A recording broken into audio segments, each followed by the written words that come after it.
So, folks, we have to talk about the big showdown, Super Bowl II, if you will. Ethan Klein of H3H3 decided to talk to Sam Seder, and I'm guessing it went really terribly, just based on what I know of the two parties involved. But you know what? We're gonna dive into that trash fire, see who comes out the other side unscathed, and let's go, shall we? What a nightmare! Oh no, Sam Seder! What a fucking nightmare! How have you been, Sam, since we ruined Steven Crowder's life together? Nice to see you again. I've been feeling very badly for him. Yes, over we're the years. all. It's a tragic loss of. I should ask, does H3 like tend to copyright strike? Do they tend to like get upset when people react? Because I don't have to have it on screen. Yes? Okay. They've been getting upset lately? Well, then we'll be a bit more cautious. A great career and so much potential. Yes, it is. Hey, are we live now?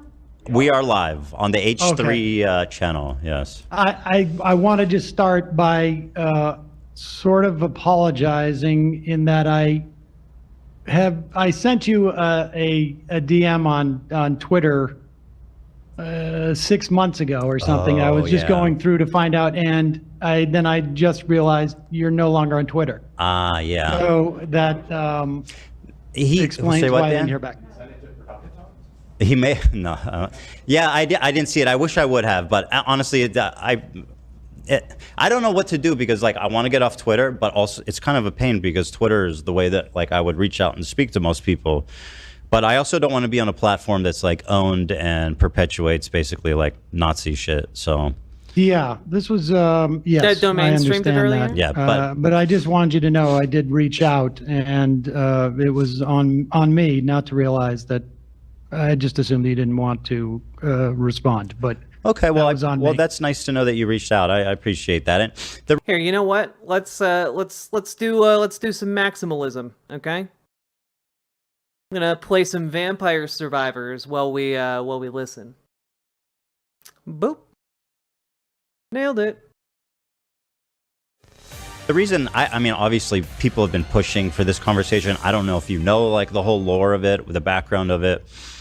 I mean, this is all I know is that Hassan reached out to me sometime. I mean, I got in touch with you October 24th, and I said that I was meaning to reach out for a couple of weeks. So I assume it was sometime in early October, and my thought we were just going to do this off air, but my understanding is that you and he were getting into it, and you felt like wait, is this an so I have no context for this. Is this like an attempt to like,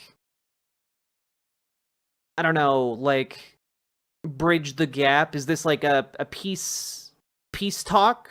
Is that what's happening here? Or is this absolutely not that anymore? Because he wasn't Jewish, he didn't have a perspective on this, and that's why he suggested that you speak to me. I don't speak for all Jews, just to be clear. Right. I speak for only myself as a in any form. Well, whatsoever. Sam, allow me to speak for all Jews, if I may, today. Please. No, actually, I mean that's a total mischaracterization, which is kind of my problem with Hassan, which we can get into if you want. We don't even have to talk about Hassan. But basically what I told him was that I was citing polling data that shows that about 70 to 80% of diaspora. Wait, a response to that I haven't watched. I'm not familiar with all of like the levels of whatever the fuck is going on with this that you guys are clearly. What is content cop? What is that? Tell me the tale. From what I can tell, Ethan wanted Sam to take his side against Hassan and Ethan's critics. That's the iDubbbz video on Ethan. Okay.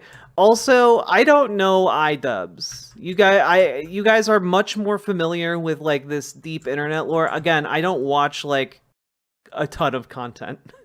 I know iDubbbz is a very famous YouTuber. I just like is Content Cop like a drama thing?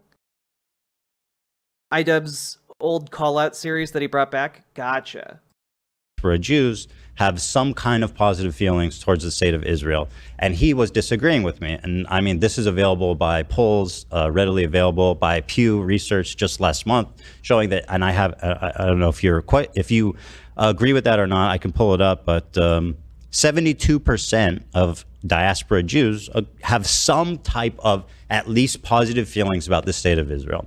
I was stating that fact to him, and he was saying that I was wrong. And I said, "Who are you to talk about this?" I did not say that I only listen to Jewish people, which is a little bit of presumptuous and a little insane. No, I don't think that's not what I took him to say. But yeah, I mean, Azan is that's irrelevant to me. Yeah. I mean, I think that I haven't seen that poll. I've seen ones that have said that they have a connection.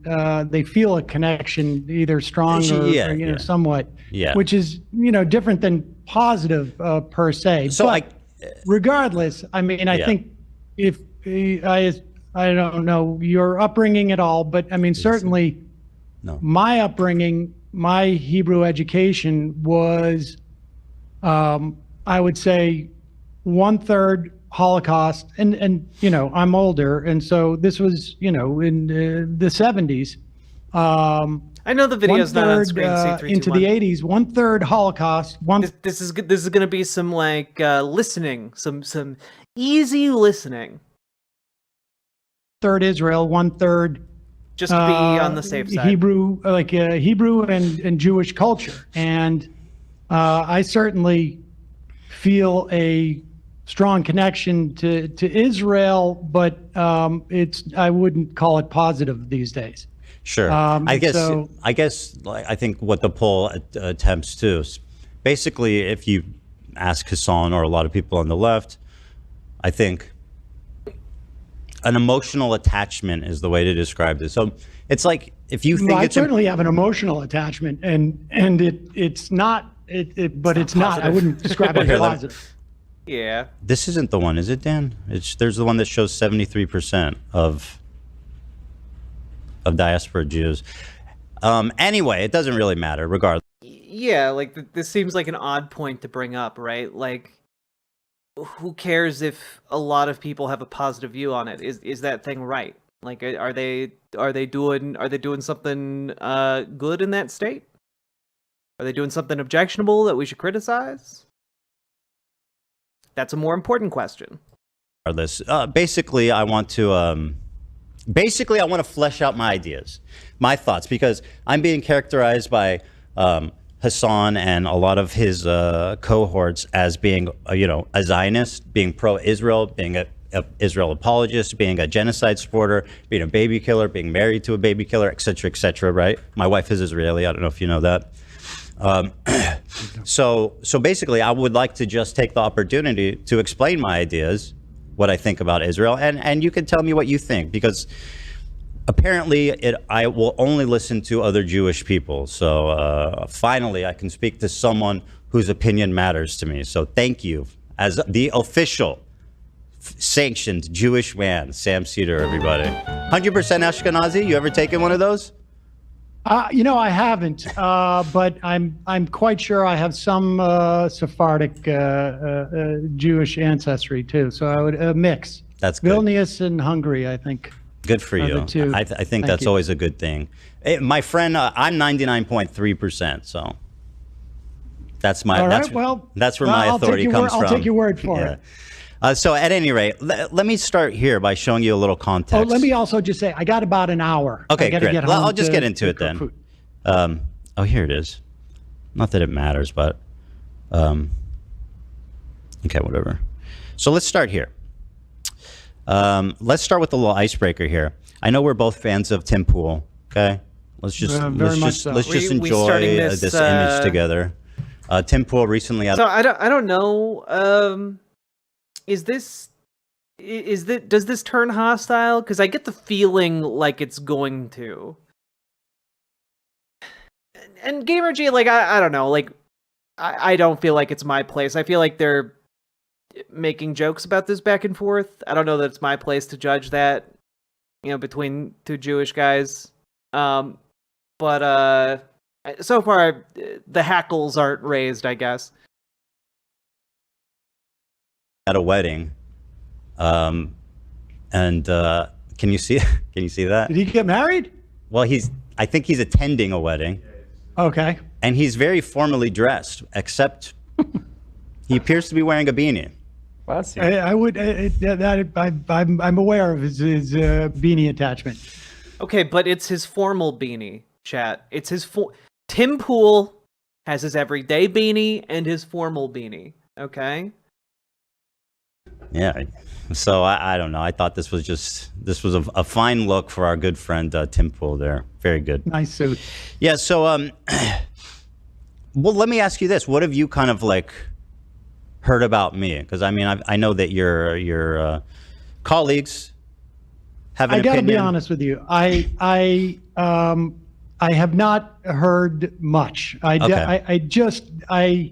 have, like, the only thing I really saw that came up in any of my mentions on Blue Sky, I'm also on Blue Sky. It's not a beanie. His hair just looks like that. Just this issue about talking to me, and I had presumed that was it. But I don't, look, from my perspective, I'm not, and I know that there's been, you mentioned in the email that there's been a lot of grief that you have taken, and I know that other people have also taken grief on all sides of this.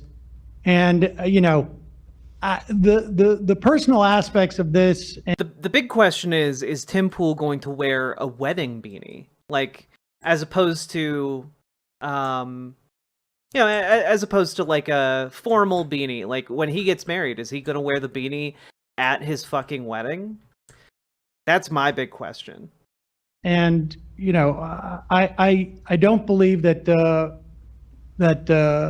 people. I don't actively attempt to deplatform people. I don't think people should do that. I don't think people should be swatted, or tried to be fired, or whatever, or have CPS sicked on them, or any of that. I mean, I just don't think that's appropriate. I mean, I'm more interested in talking about my relationship to Zionism and my perspective on what Israel is doing, and what is happening in Gaza. And I totally agree. Let's just talk about the facts. Let me start by showing you this clip. So I've been actually talking about my feelings on the Israel-Gaza Palestinian dispute situation for a long time. I lived in Israel for 5 years as well when I was with my wife early on.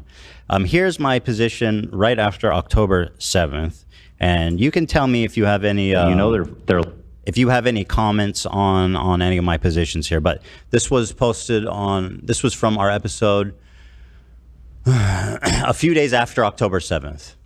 Yeah. Liars and bad faith weirdos. So here's what I'll say about Israel. Okay, listen, this isn't the first time I've said it, and I'll say it many more times. The cabinet is run by genocidal maniacs, okay? They're led by Netanyahu, who should resign in disgrace and go to prison for being a war criminal, okay?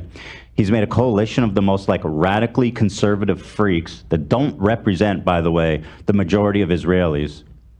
And they're hell-bent on genocide, frankly, overtly.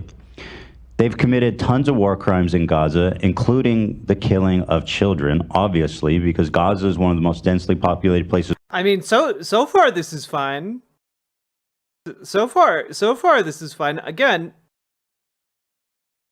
I'm waiting for this to get bad, and I'm waiting for the but. In the world.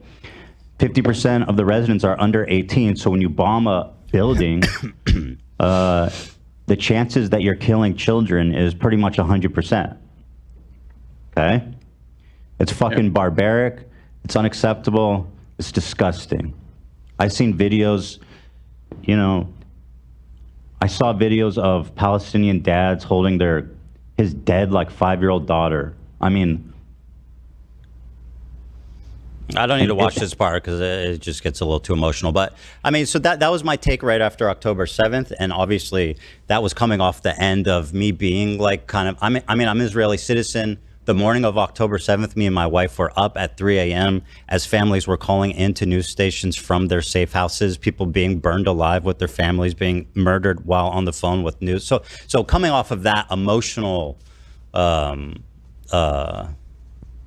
shock, right, was this was my reaction. Now, I don't know if there's something Zionist or pro-Israel I said there, but maybe I don't understand. I mean, I think much of what you said was true. I'm not sure, frankly, if what we've seen Israel do in terms of Gaza is not broadly supported in Israel. I'm not seeing the body politic. I mean, I was doing a lot of interviews with Israeli reporters earlier in 2023 about the protests against what Netanyahu was doing with the judiciary. And there was a question as to whether the real wild shit with this interview is when Ethan pulls a Sam Seder out of the Bizarro timeline and Sam needs to fight his final boss himself in an argument to the death. Did you take that? That sounds weirdly specific. Did you I don't know, is that from something? Is that the plot of like a video game that I'm just not aware of? Israelis would see that this autocracy that Netanyahu was attempting to sort of impose on the country wasn't an extension of what was happening in places like the West Bank and in Gaza in some fashion, and more so the West Bank at that time. And so I think it's hard to make an argument. And look, I would make it's not a perfect analogy as to what's happening in this country, but when you talk about the Israeli population not having a problem with what's going on in Gaza, I don't see a lot of evidence of that. There's certainly, I would imagine, a percentage of Israelis, and I know some of them who think that Israel should stop its assault there, but I don't think I don't see a lot of evidence that a year and a half later, after you said those things, that this is not the character of the vast majority of Israeli society. I mean, I'm not necessarily convinced that they are as aware. I mean, I've talked to people who have reported in the West Bank, and they said they would go from the West Bank into Israel, and the lack of awareness of what was happening in the West Bank by Israelis was shocking to them. And it's all good, Amber Brains. So, I can't say if the Israeli population had a full understanding of what was happening in Gaza, that they wouldn't change their mind. But I don't see a lot of evidence of it. So as you touched on, this was made basically before the war started. And I think that the unfortunate, really tragic outcome of the war is how much it's jaded and radicalized, I think, people in Israel. It's really, I think people in Israel feel like isolated. They feel like, the sentiment in Israel is basically that the world wants, the country to disappear. And obviously, like, that's a much more nuanced conversation. But the feeling there has definitely radicalized a lot since the war started. It's gotten a lot worse. And I think, I think that gets to it to some extent. I mean, you have this wholesale slaughter. I was looking up, we killed in Iraq, depending on what numbers you want to look at, but I think it's safe to say directly hundreds of thousands of people, but even like the number of children that we killed in Iraq, I think has been surpassed by what's happened in Gaza. And I think one of the things that I find shocking is that the sense and look, I experienced this with family members, where the sense that there's a victimization, for instance, let's say on college campus of Jewish students, and I think that to look at what's going on, the totality of what's going on, and to perceive the victims of what's happening here. Sam is so patient and kind. Like I'm just, what a good dude, you know? It's I appreciate his patience because he knows the kind of conversation he's walking into here. To be the Israeli citizenry or Jews in this country, I think it just blows my mind. I mean, two people can care about two things at once. Why should people? Oh, absolutely. Absolutely. People I who agree, are uninvolved in the war, if they're being like victimized in a separate situation because of their Jewish identity, that's a problem, don't you think? Oh, I do, but you can care about two things. You can't be like, oh, these people are ridiculous for caring about anti-Semitism on college campuses because the war's happening. I mean, both we can care about two things. 100%. And obviously, one is way worse, right? One is way worse. But that's the point. I mean, one is way worse than what's happening in Gaza. But who should tolerate being discriminated against based on their identity? You know what I mean? Like, of course, who wouldn't react to that? I don't think that people are. I don't think that people are being victimized. I mean, certainly, listen, anti-Semitism is real. It was real when I was a kid. There was many times I had pennies thrown at me growing up and playing basketball. I mean, there was a lot of. I've experienced anti-Semitism, but I would put it in the context of like. That's another thing that I think doesn't get talked about a lot with Sam. Like, I appreciate that he's open about his experiences of anti-Semitism, because genuinely, I feel like this is one of those under-talked about issues in America. And, like, not in, like, the sense that, like, Zionist apologists will use that, but in the sense of, like, yeah, there is a lot of anti-Semitism in the United States, primarily from conservative folks, but there's also like elements of anti-Semitism on the left as well. And it's just, I hate how it has been weaponized. That entire conversation has been hijacked in order to try and serve like this like Israeli genocide agenda, and it's bizarre to me. Like, the state of Israel is engaging in a genocide. There's not really a debate about that at all. And the fact that anti-Semitism is used as a cover for that, I find particularly abhorrent, and in a way that I find difficult to put into words. So I appreciate Sam, like, coming out and having a frank discussion about this in a way that I think, like, a lot of people like myself, I can say similar things, but like it doesn't come from that point of lived experience that I think lends credence to when Sam says it, you're a parent, I'm a parent. If my kid is going through something very difficult, it's obviously difficult for me, but it's more difficult for them. And it's a question of prioritizing these things. You can have two thoughts in your head at the same time, but to center oneself or to perceive that one's victimization is sufficient to ignore the I gotta stop you because I don't think I don't know who's doing that.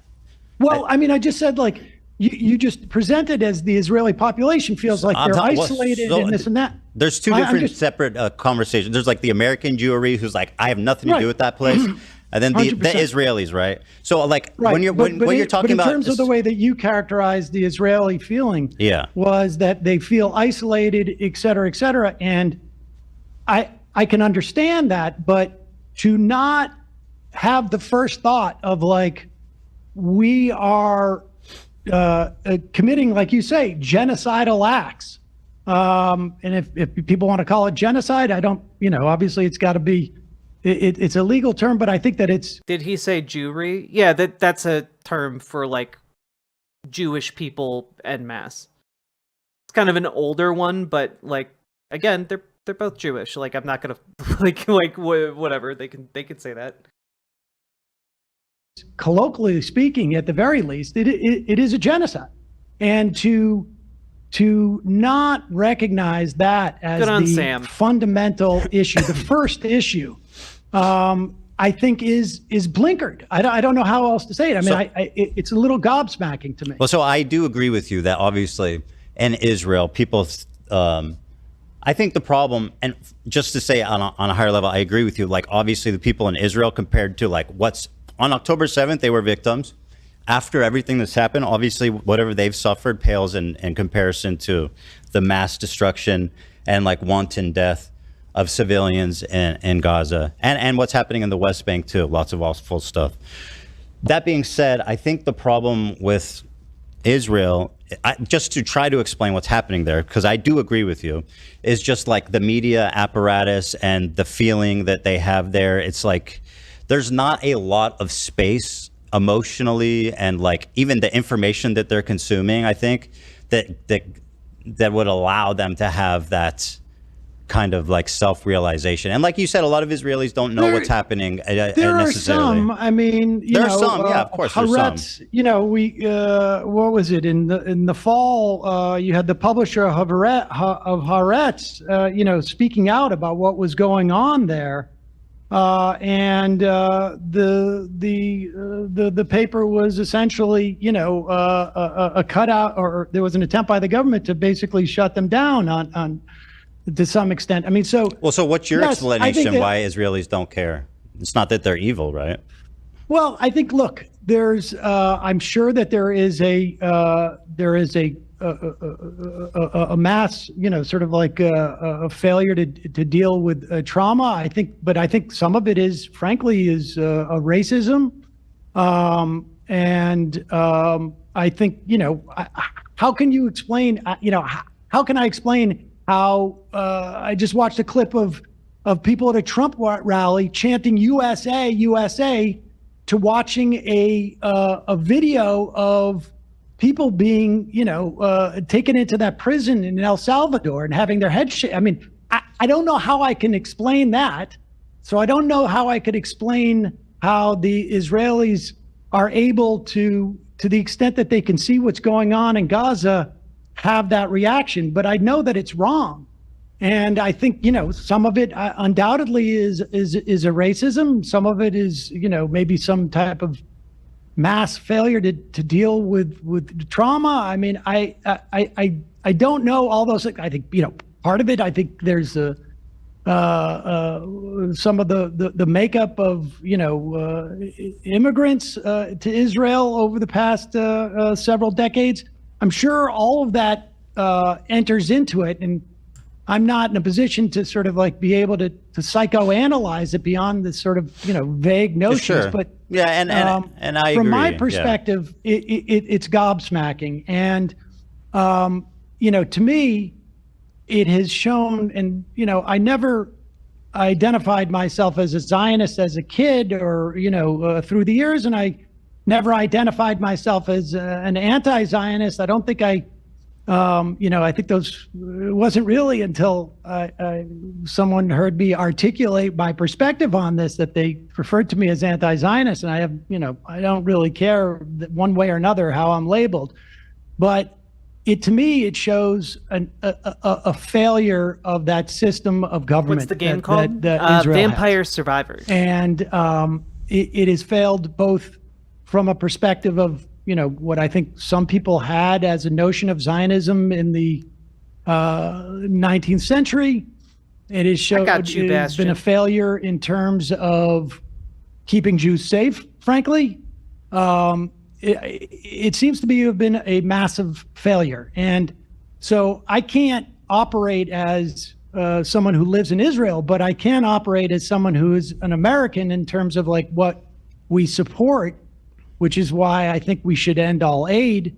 And as a Jew who sees my religion being used as what I perceive as a fig leaf for what Israelis or, Zionists are doing. And so, I mean, that's where I'm coming from with this, that I don't know if there is a psychological state that can justify this. In fact, I don't think there is. And so, it's just an attempt to understand, not justify, because I mean, it is what it is, right? Like it is the way that it is. And so that's for a reason. And it's just trying to explain it. That's all. I agree with everything you're saying.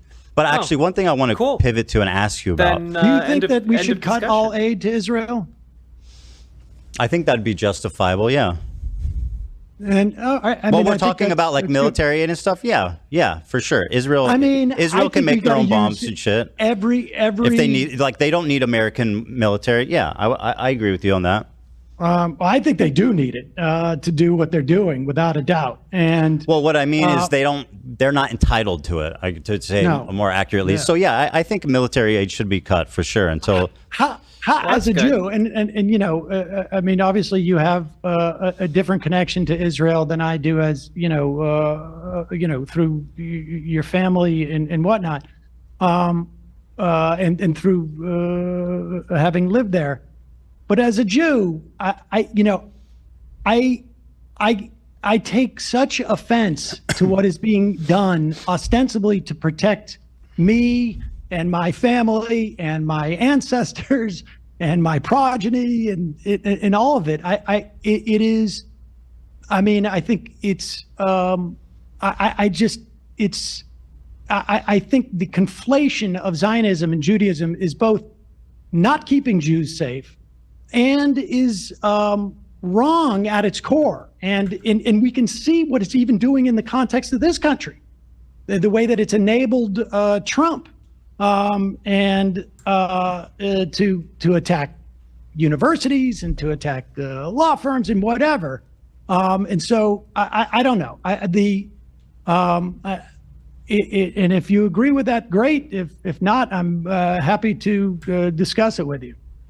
Yeah, no, I mean, I agree with everything you're saying. And part of the reason why, like, this chasm started between me and, Hassan is very influential. So when he decides that somebody is an enemy of the movement.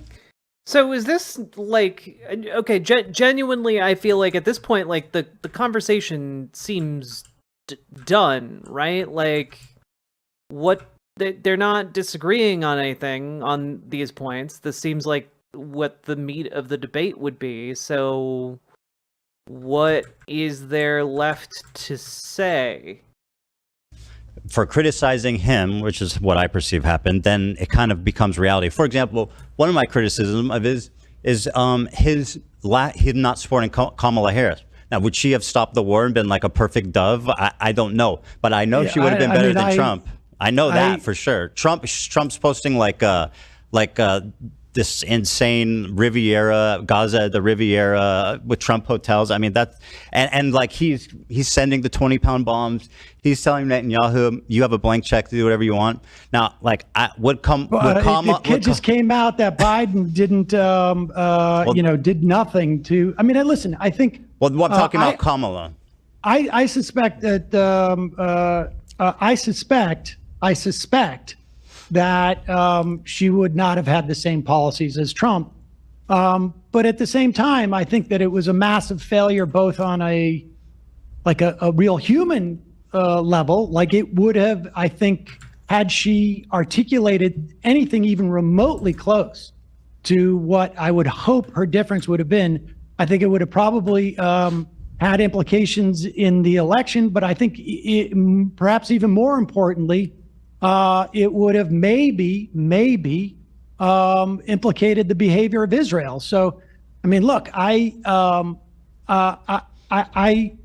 chose to support Harris because I perceived her as the lesser of two evils. But yeah, me too. And I think that that's an important distinction to make at a time like this. Yeah. I can certainly understand how some people were just so repulsed by what was happening that it made it almost impossible for them to vote for Harris. I think, I understand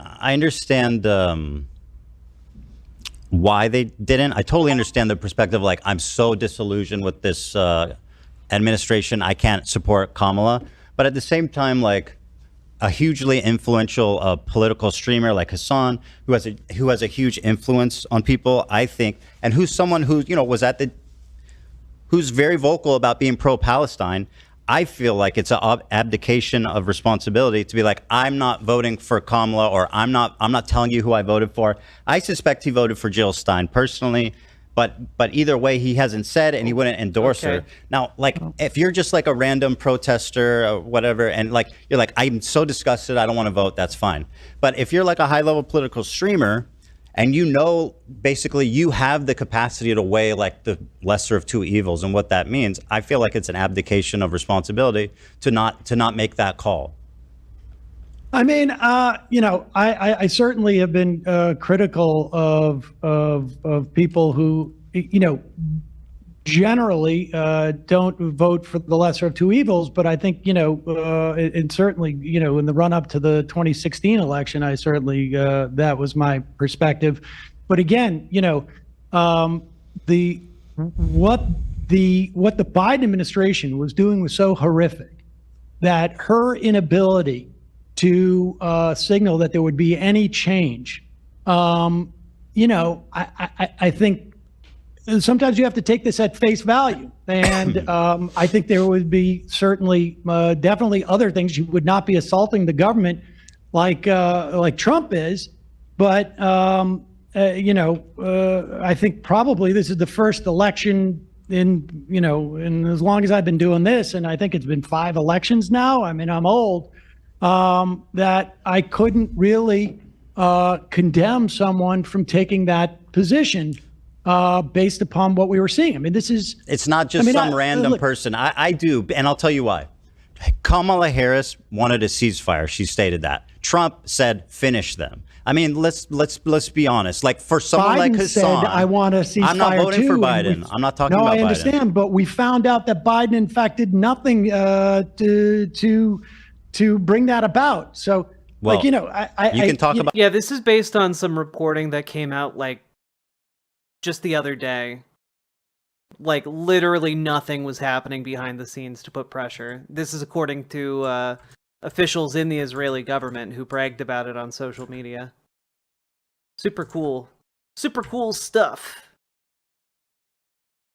About Biden, I'm talking about Kamala Harris. What she said. I mean, well, she's the vice president. I mean, at the end of the day, she doesn't really do that much, right? No. But I'm talking about the candidate. Biden, as a president, said he wanted a ceasefire. She, as a candidate, said, I want a ceasefire. Well, do you not? Even if you're like, I don't know how much I trust them. One's like, I want a ceasefire, and the other one is like, finish them. Well, listen, I think it was certainly obvious to me that Trump was going to be worse. But I think, like, if you're trying to get the candidate to show some indication of this, I can understand. I mean, I wouldn't do it. I would disagree with it. But yeah, and I get your point too. Like, ultimately, I understand why people wouldn't want to support them because of what they've seen, and like that, it feels like it also shows a tremendous amount of just like electoral malfeasance on her part. I mean, they made an active choice. And I think, you could have put that Palestinian lawmaker from Georgia on stage. They made an active choice to signal to whomever they were signaling that they weren't going to do anything. Now, I happen to believe that she would have been better on this than Trump, but they were making an active choice to do that. I mean, it was really electoral malfeasance on her part, in my opinion. But I don't know what the point of litigating this is per se, but well, we're talking about kind of my criticisms of Hassan and how this schism started. Well, let me show you this. I don't care. Yeah, about, I know. Honestly, let me show you this. This is more. I honestly. Yeah, you don't care. I know. I don't care. I don't. And why should you? I don't blame you. We talked about anti-Semitism, and you think that. And why should you? I mean, all right. I don't want to put words in your mouth, right? But you Trying seem to to have conveyed that, compared to me. the destruction and everything happening, the genocide, the loss of life in Gaza, the humanitarian crisis in Gaza, that obviously that's way more important. So let me show you an example of something. And again, I know you don't care about the drama. To me, this isn't drama. This is one of the biggest, most influential streamers spreading something that I think is really dangerous. And you can agree or disagree, but it's a short clip, but I'll show it to you. And you tell me what you think. This will never happen, but in a totally just world, any kind of, regardless of your background, any kind of fucking Zionist tendency should be treated in the same way as being a fucking rabid neo-Nazi. And you shouldn't even let someone be the fucking local dog catcher as Felix was posting if they've ever exhibited any sort of like positive feelings about the state of Israel. I'm so serious about this. Now, by the way, he didn't misspeak. He doubled down on it yesterday. He said, no, I agree. That's what I think. Now, just to recap, he says, anyone that's had positive feelings at any point about the state of Israel is a neo-Nazi that's not fit to be a dog walker. Now, to me, that seems like extremely dangerous, dehumanizing language about what could arguably be 70% of the Jewish diaspora, and certainly probably people in your family. I'll tell you, there's some hyperbole there, but that's putting it mildly. I mean, he says Zionism, and I'll tell you what I think is really. Sorry, I got to correct you. He says Zionism, and then he says if you had positive feelings about the state of Israel at any point in your life. I got to tell you, if you look, if you're supporting like the existence of this ethno state, like that's not all right. Sorry. Like I do think the idea that this conversation gets bogged down in like, oh, but does it have a right to exist? Like no nation state has a right to exist. Like that's not how nation states work. Like nation states derive from their power to enforce their existence, right? Like that's what a state is. And so like when we're talking about that, like I don't know, seems kind of like if we have to look at like what the actual state is doing, right? What are its actual merits? And when we look at what it's doing, it's doing an ethnic cleansing, and that's not really great, is it? If you look at what's happening right now, and you have positive feelings about Israel, he said at any point in your life, Sam. Just to be clear about what he said. Would I have said at any point in his life, someone's life? But I just think this is such a petty, like the idea that we're going to police. Hold on, let me respond. You want me to respond this? No, I don't. Like I say, I don't care about this. But if you're going to force me to respond to it, what Israel is doing right now is so far beyond the idea that someone says any time in your life or not or whatnot. He's talking about Zionism, and frankly, I think it's very difficult for me to understand how someone could have positive feelings at this time. Now, you want to say in the past and what? Okay. Yeah. Like I say, I will grant you at any time dogs in your life are special angels. That is too broad a step. But wait, let me finish. Yeah. But see, you go in and you're making this about anti-Semitism by doing this hopscotch about a poll that people had positive feelings that Jewish people do, and then therefore he is anti-Semitic. And honestly, that type of conflation, I think, is so dangerous and so disingenuous. I mean, I don't want to get too passionate about this, but I will tell you something. I have had a guy who went to my bar mitzvah, my sister's bar mitzvah, my kid's bar mitzvah, sat at Passover with me 3 or 4 times, call my father and ask him if I'm anti-Semitic. Now, that this is just one that is just an example, an illustration of conflating when he's clearly talking about Zionism. Was it hyperbole to say any time in life, whatever? The fact of the matter is this conflation is dangerous for Jews. It is a fig leaf and a way of weaponizing anti-Semitism that has enabled Donald Trump to do the shit he's doing, that has enabled the slaughter of thousands upon thousands of children and women and men, for that matter. It is not keeping Israelis safe. And this type of conflation, Ethan, Sam is 100% correct here, by the way. Just like conflating, again, a nation state and its policies with like an ethnic group is bad for that ethnic group. Like that's not good. That's not actually a winning strat, as they say in the video gaming world. Largely because then it turns out if the nation state starts doing things, then it hides behind criticism that anyone who's criticizing it is in fact just a racist or a xenophobe or anti-Semitic.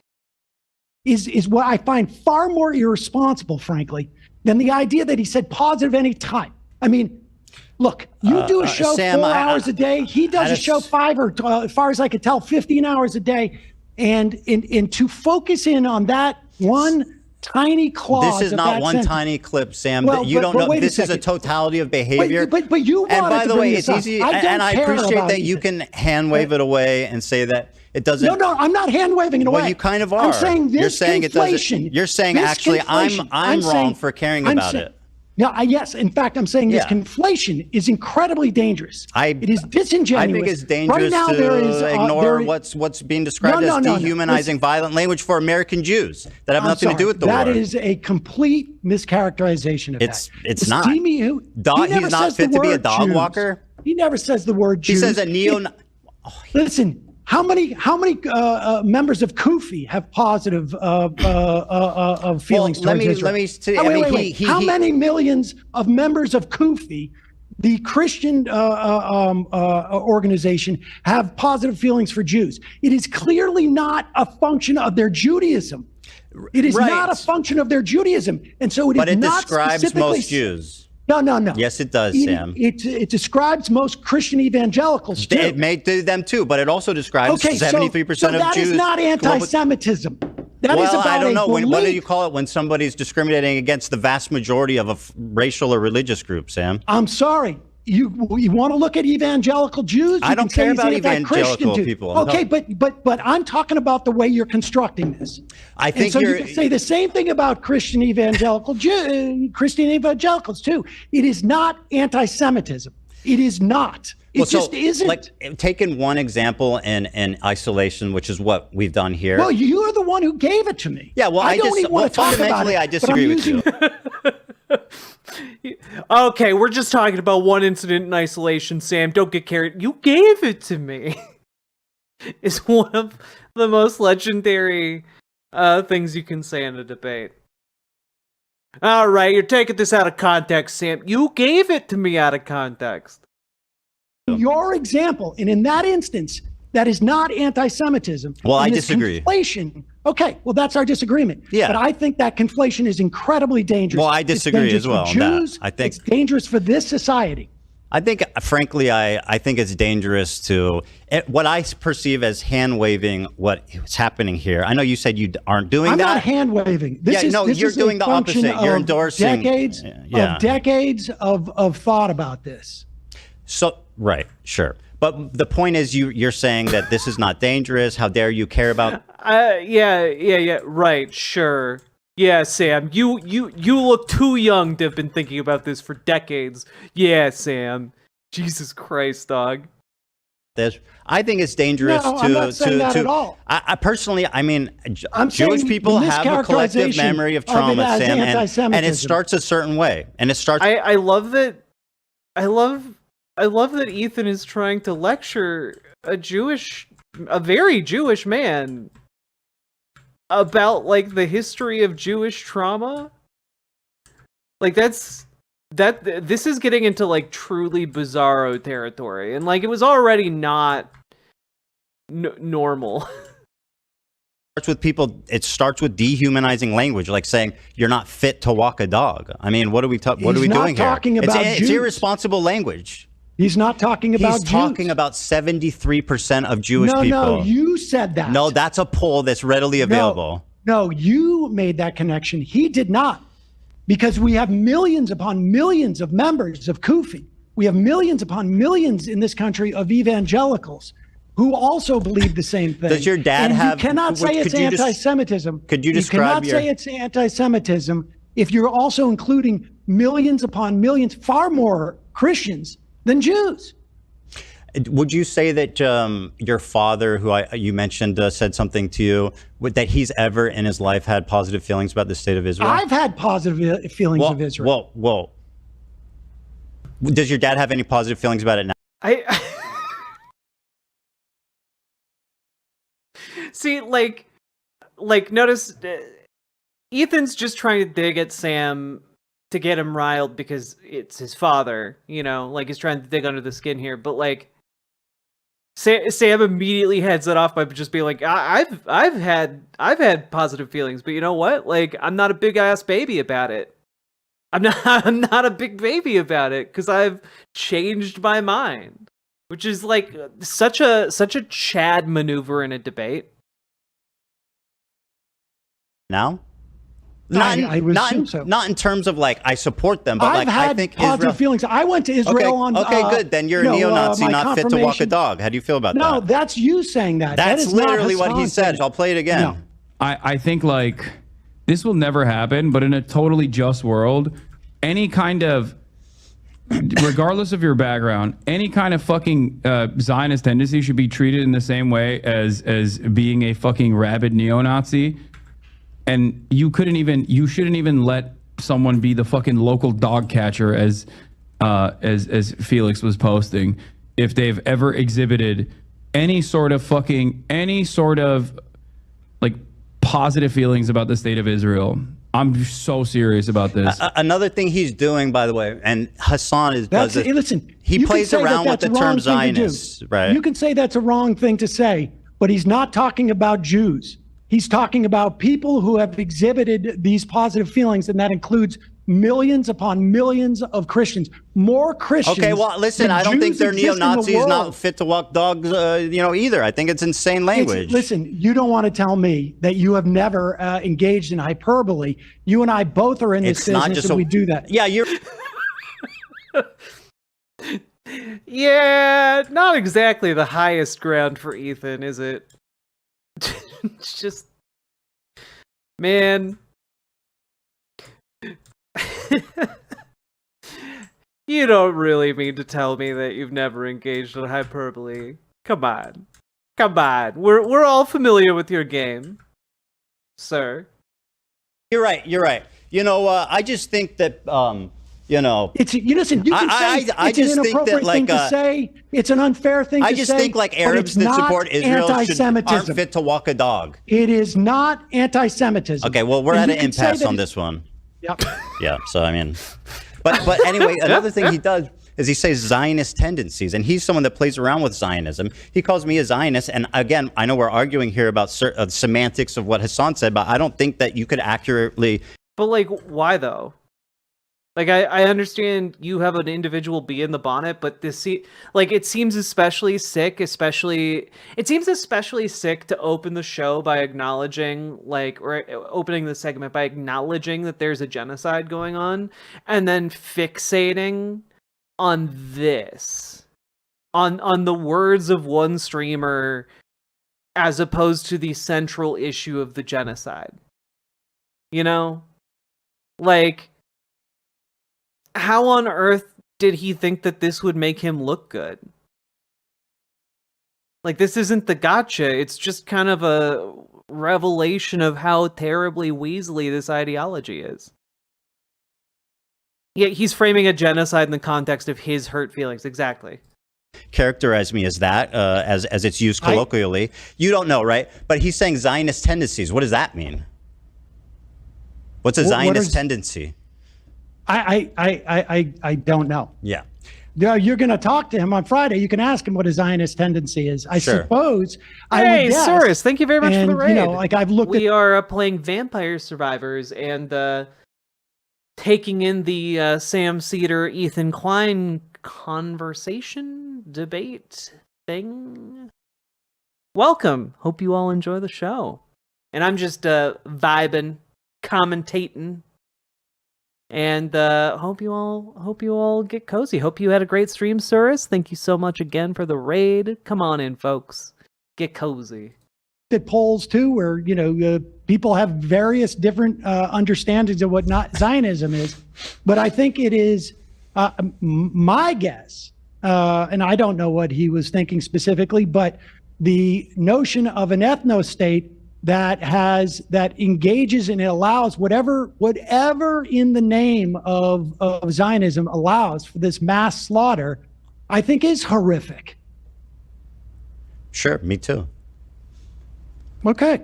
I mean, then I think we the three of us agree on that regard. Yeah, I think we're so. Another thing is like to take it even further. I mean, Hassan pretty much like openly supports Hamas. Let's not talk about Hassan. Let's talk about this. Sure. I mean, what do you want to ask me? Well, I mean, if you want to ask me about, I mean, well, let me. I'm not here to explore. Yeah. I have a list of things that. But if you want to talk about Hamas, I mean, I think. Look. Well, how do you feel about Hamas? I mean, I feel that Hamas negatively. People can perceive it as a liberation organization. We call them terrorists in this country. We call the ANC terrorists. What do you think about them, Sam? Listen, I think there are parts, I would imagine, of Hamas that have done good for the people in Gaza, and I think they have done bad things. But I sort of feel, I guess, ultimately probably like Ehud Barak when he said that were I Palestinian and I was living in Gaza, that it would be likely that I would join Hamas. I mean, that's what Ehud Barak said on multiple occasions. And I think that is very, that is an understanding of human nature. That you're not affording Israelis, by the way, just to point out an inconsistency there. How so? Well, you're like, I refuse to understand human nature and their reaction. It's just evil, and I don't know how to explain it. I didn't use the word evil. Right. I'm inferring because I asked you if you think they're evil, and you didn't really answer that. Listen, I don't know what Gazans felt on October 8th, but toward Hamas. But I can tell you that we have there is a long history of terrorist organizations or so-called terrorist organizations like the ANC or the IRA, even the PLO, now, Sam, that ultimately become political organizations. I think the comparison to Hamas to what happened in South Africa is insanely disingenuous, and I personally hate when people do that. I mean, Mandela didn't think. Wait, how can you say it's really disingenuous when you opened up this particular time, this particular segment by acknowledging a genocide? Like, what? What on I'm genuinely baffled and befuddled. Like, how do you do that? Think so? Well, Mandela did think so. He explicitly stated that he avoided committing violence on the citizenry because it would make reunification impossible. That's something he said. I think you could say that tactically speaking. Listen, by the way, Sam, in the totality of their campaign, I think under 200 civilians died. And the people who did kill civilians were almost all held accountable for what they did. That's a difference, Sam. Well, I mean, I can tell you that a significant difference. Well, it is a significant difference. I mean, I imagine many of those people who committed atrocities on October 7th are dead now. And so what does that have to do with anything? Well, that's accountability. But I mean, being held accountable by the party that they're presumably doing the violence on behalf. Like, but you're saying what the fuck, dude? They're presumably the party they're doing violence on behalf of. What are you talking about? What legal system would be able to do that in Gaza right now? The entire ANC was held accountable? No, it's saying Nelson Mandela's party, if someone killed a civilian, they would hold them accountable. They would charge them. They would disavow their actions. The ANC did. Yes. This is nuts. Well, the IRA was bombing places in England and throughout Ireland. I mean, we have even the Irgun or the Stern Gang when they killed over 100 villagers in 1948. I mean, the history is full of exammples of organizations that commit terrorist acts. Now, I will tell you, people look at South Africa. I do not condone the killing of civilians, which is why obviously I'm upset about what Israel is doing. Sure. The part that I don't like about people say, I feel like people sweep for Hamas by saying, like, what do you expect, right? But the truth is that people use South Africa as an example, but what South Africa shows is that you don't need to commit a violent war against civilians to liberate yourself. Well, I mean, listen, we had for a year, we had the Great March of Return, where, Sinwar himself was involved in that. There was Palestinians marching on a regular basis over the course of the year. I don't know how many it was, 50 or whatever, that were innocent people who went there, and snipers are shooting down unarmed civilians. And so, time and time again, and over the course of the 20 years that I've been professionally, covering this, my attitude towards Israel's willingness to have peace has changed, and my understanding of it has changed. And I can only imagine how more intense that feeling is to be living in a place that is, functionally like, the Warsaw Ghetto, insofar as, like, you don't have access to resources, you have 50% unemployment, the apartheid that is taking place in terms of the West Bank. I mean, I agree with those characterizations, by the way, Sam. Just to say, but I can't imagine that my response wouldn't be to pick up a weapon. Okay. I mean, I don't know. It's not really working out. Well, it's none of it. Yeah, but neither is any other option, right? Like, that's kind of the problem. When you put people in these unwinnable positions, they're gonna react in ways that might not necessarily be the most helpful one. It's working out, is it? I mean, not much at all. Not really much at all. What is called the greatest attack on Israelis in 75 years. The notion of Zionism and the way that Israel is organized as a society is not protecting Jews. Well, it's not protecting Israelis. It's not protecting Jews worldwide. It is, there may have been a time where Zionism had and there were certainly proponents of Zionism in the early 20th century, in the late, perhaps late 19th century, where there was a notion of a multi-ethnic democracy that fell by the wayside. Folks like Hannah Arendt and Einstein, left the Zionist Congress, and what it has evolved into is, I think, a nightmare for everyone involved. And so, I don't know how I would react in that type of miseration, frankly. Well, can I ask you? But again, Ehud Barak said that he would pick up a weapon were he one of them, and that's fine. He's far closer to the conflict than I am. I'm not saying I don't understand why people pick up weapons, right? So let me ask you this: what do you think about October 7th attack? What do I think about it? Yeah, I mean, it was horrific. Mm-hmm. And this was like a military action by Hamas to what end? I mean, I suspect. I mean, I don't know what the strategy was. I mean, they attacked 2 military bases. I don't know if they were aware of that the dance. The Nova rave. Yeah, I don't know if they knew that rave was happening. I suspect it was to derail the Abraham Accords, which were going to leave the Palestinians out of the equation, where an authoritarian You leave out that monarchy they state. attacked kibbutzim, by the way. No, yes, of course they did. But I'm saying that they. I don't know what the strategy was on their part. So what do you think? Like, would you expect the Echoplex, response thank of you, Israel? Thank you very much for the raid. Welcome, Raiders. We're covering Ethan Klein versus Sam Seder and playing some Vampire Survivors.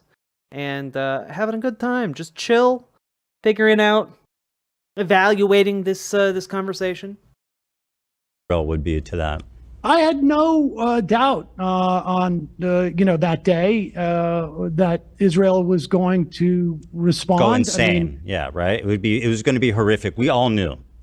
Yes, but I think I think the lack of proportionality was just beyond. Frankly, and I was aware that this was going to be a horror show, but I don't think I had the level of awareness of what they would do to go in and literally level it, destroy whatever. Yeah, the last I heard about Ramallah was that it was like leveled, like almost completely. 80-90% of the structures in Palestine, bomb hospitals that they would use. Well, Hamas did know that because that's why they attacked. Food as a weapon. I'm more interested in the justification for what they're doing. Probably took hostages with the idea that they would be able to negotiate. I understand why they took hostages. I don't understand why they took children and elderly. I believe that they probably. I mean, this is all conjecture on my part. That they would be able to trade them as a way to inhibit Israel's doing what they're doing, and I don't. I mean, probably as a way to inhibit Israel doing what it's doing, but also like to trade for children that are in Israel's prisons. Like that was probably the intention, I don't know if they could have even imagined that. I'm not going. But I mean, at this point, like, no trade is going to be. They're not going to get that anyway. Obviously. I'm not going to endorse Hamas's strategy here. Well, I'm just trying to flesh it out here because this is what I'm getting to is Hamas. I think they knew that this was the reaction that would happen. I can't imagine that they assumed that there would be this level of destruction. I mean, that's why they hate Israel. I don't think they underestimate how violent the IDF can be. You know what I mean? That's why. I'm sorry. Does he not hear how insane this sounds? Like, oh yeah, they should have known. They should have known why we would hit them like this. That's crazy. Sorry, not why we, but like why Israel would hit them like this. I certainly underestimated that they would go this far. Use I didn't think they'd go this far, but bomb hospitals and shoot EMTs and have rules. Like at a certain point, you have to sit back and be like, okay, well, Ethan has already acknowledged that like this is a genocide, right? Like Ethan acknowledged that. So you have to wonder, like, is he trying to say that the genocide is justified? Right? Like, if he's acknowledging the genocide, then it just kind of seems like he's saying, well, it's a justifiable genocide, which is insane to me. That sounds fucking nuts. But of engagement like this, I mean, and I think Hamas is certainly up to criticism for their strategy here. If that's an understatement. Well, I mean, if that's the well, I mean, they're a terrorist organization that intentionally antagonized like the IDF to come mass slaughter their civilians. I think that they overestimated whether Israel cared about the hostages, without a doubt. I mean, there's I don't know that there would be anybody who would make a case that this is what was their plan.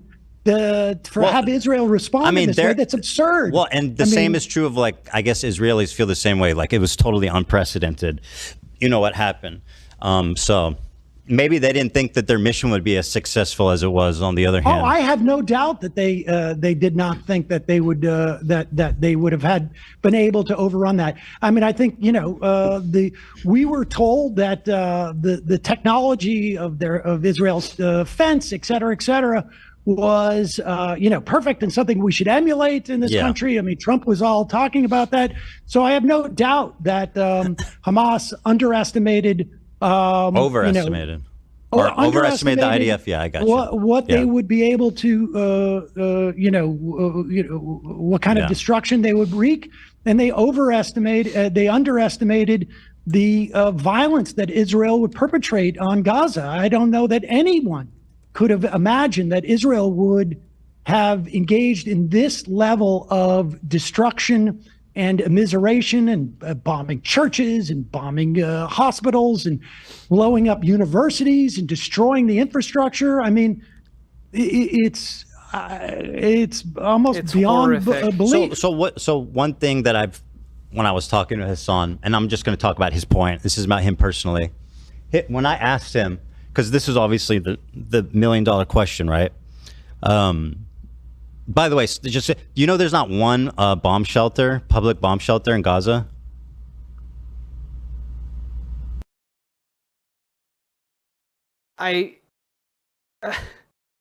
we know Hamas is bad.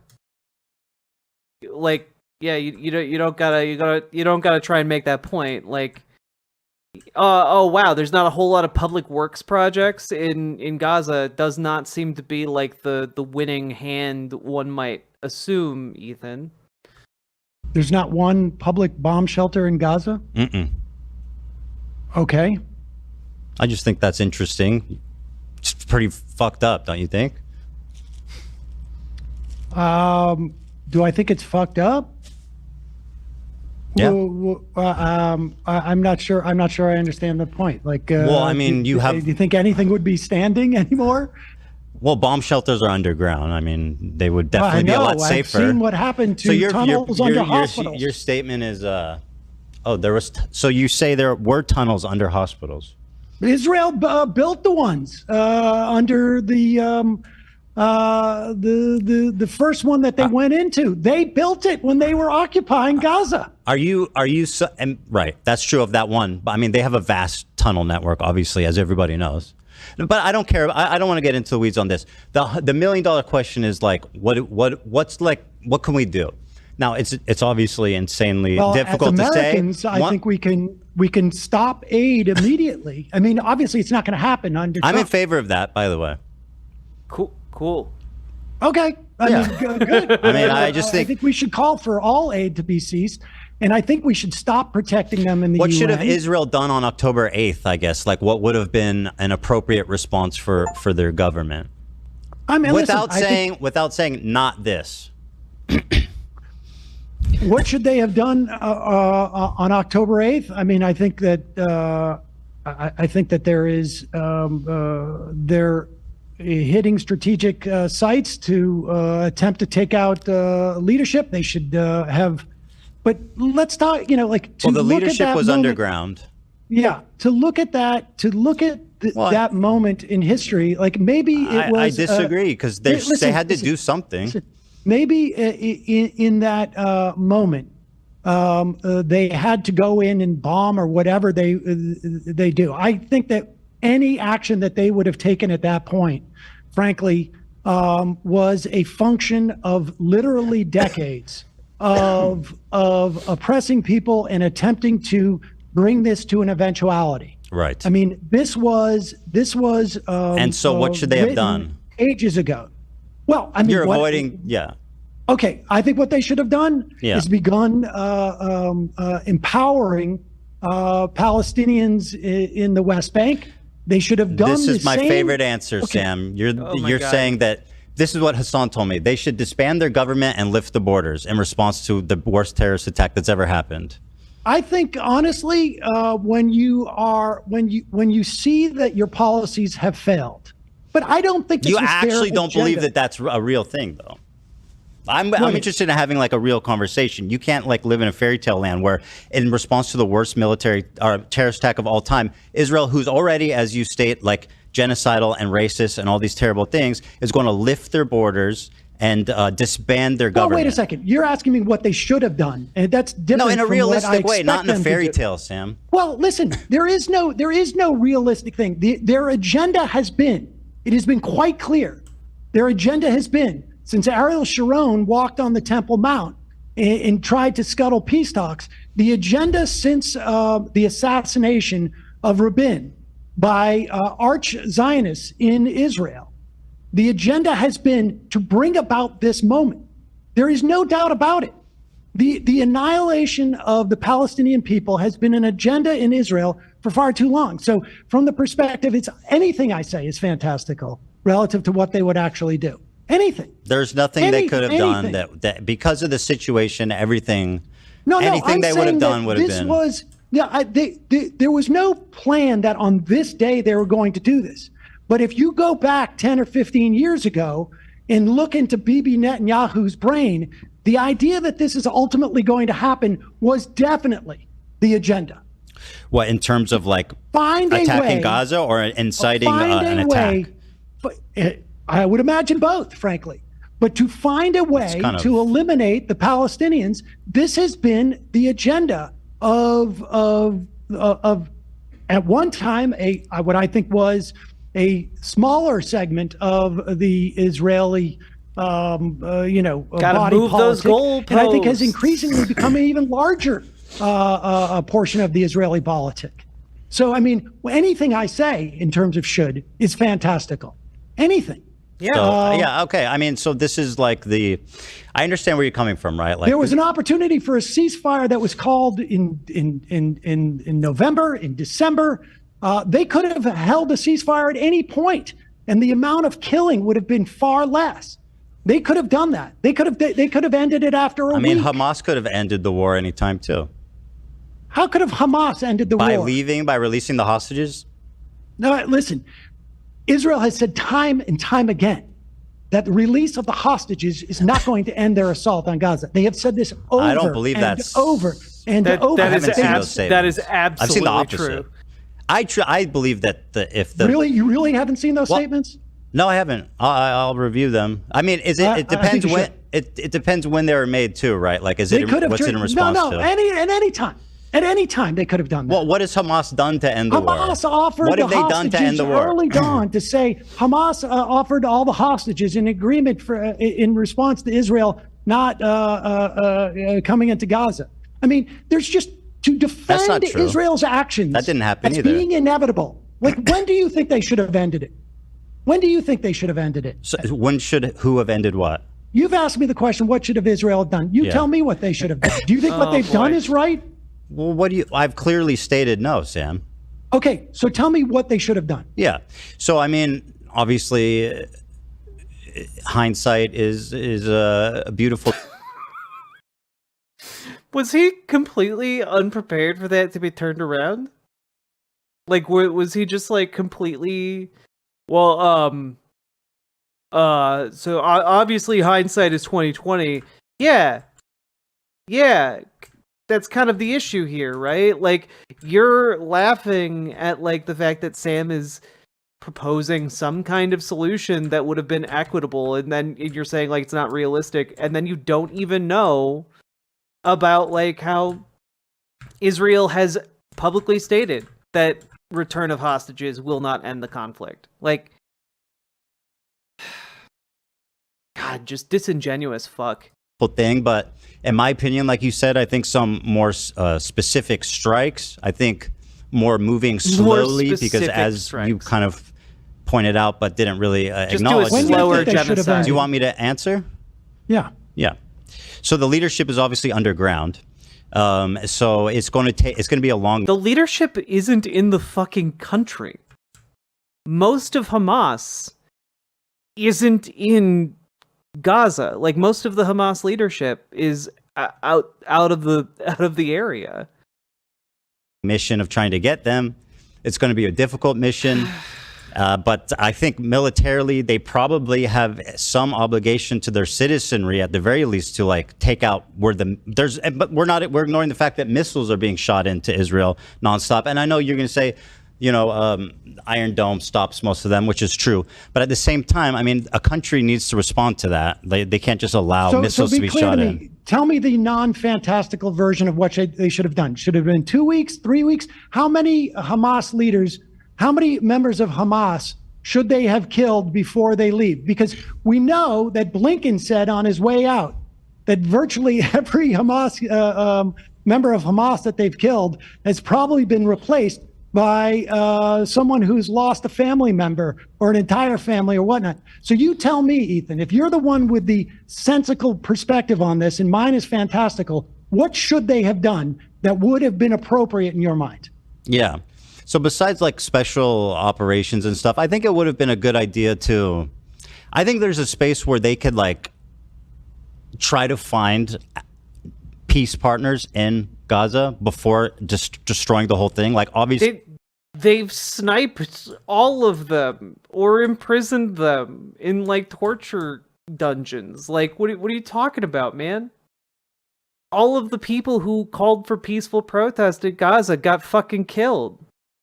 They approached it completely wrong, right? But there are ways, I think, that could have happened that are realistic, like trying to forge some kind of peace partner, some kind of alliance, some kind of international coalition. All those people were marching. They were marching. They were marching in the Great March of Return, week after week after week. Sam, was there Hamas activity at the Great March? Sinwar was marching. Sinwar was marching with them. Were people attacking the border wall? During the Great March of Return, the first dozens of these things before the snipers, no, they weren't. So there were the people for peace. There was Hamas activity. They were attacking the fence. They were like trying to cross the border. They were but not militants. Militants were trying to cross the border. You're telling me that in the first dozen of these marches, there were people attacking the fence? Correct. Okay. Yeah. But I mean, again, Sam really has cornered the market on the completely unconvinced okay. It's a 10 out of 10 play. All right.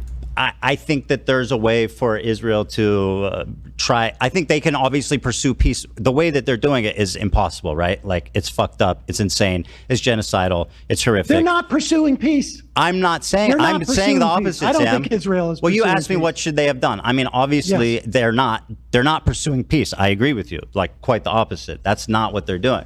But I'm saying there could have been a path, although it's not. I think, unfortunately, I think their response was inevitable based on everything that happened. Am I on crazy pills? I thought that Ethan, really condescended towards the talking point of, the conditions people are kept in Gaza make this kind of violence inevitable. But, am I hallucinating that? Did he not say that?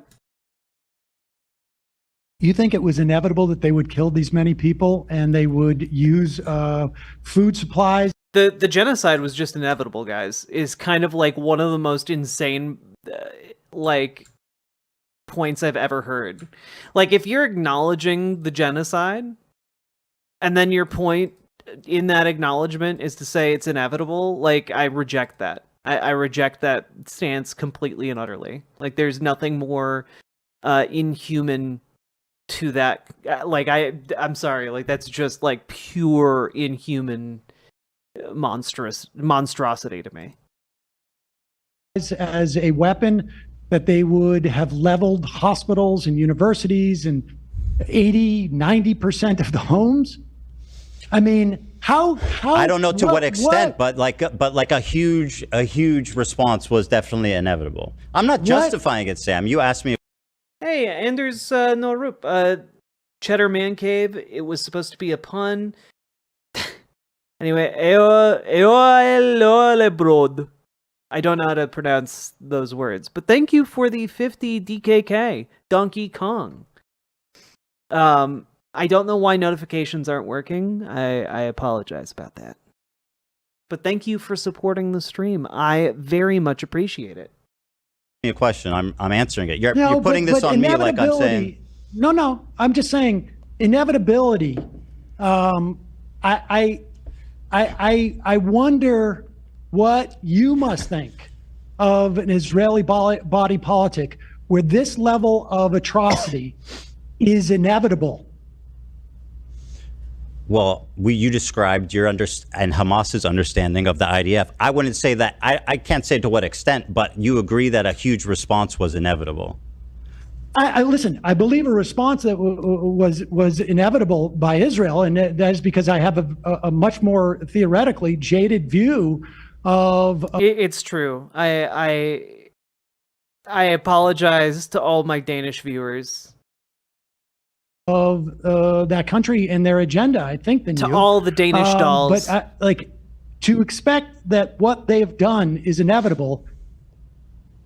To what? Well, Sam, I just wonder, like, what it is that you think is in that body politic. Like, listen, like, I don't think it's inevitable. Just to use an example in this country, I don't think that it's inevitable that we are going to be deporting and disappearing immigrants in this country. I think it's possible, but my perspective on America is still too optimistic to think that's inevitable. I can't even imagine what I would think would be inevitable. And I think, listen, our invasion of Iraq and the complete lack of caring and the only thing that would even mitigate that is like there were no images coming out of Iraq, or very few, and certainly I was exposing them more than the American population writ large.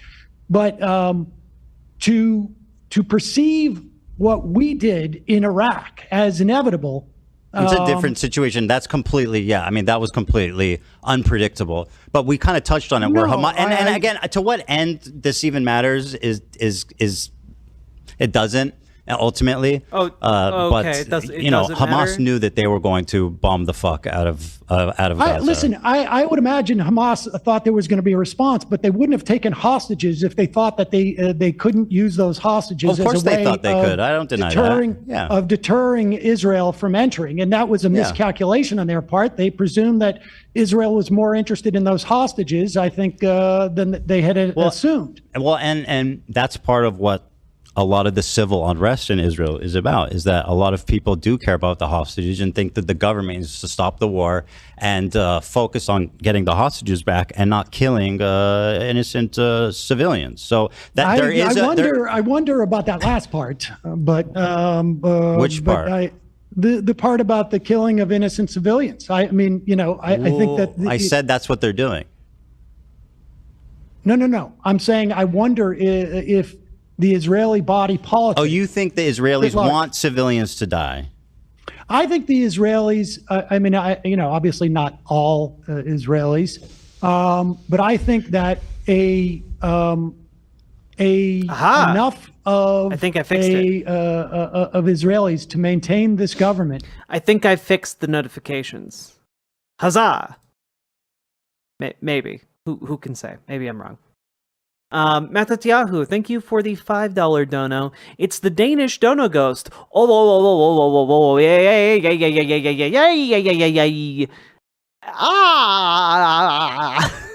I did my best. Believe that Palestinians in Gaza that their lives have no value, that they are all future enemies, that they that they all represent a threat to Israel. And I think that's, I think that's a twisted perspective. Yes.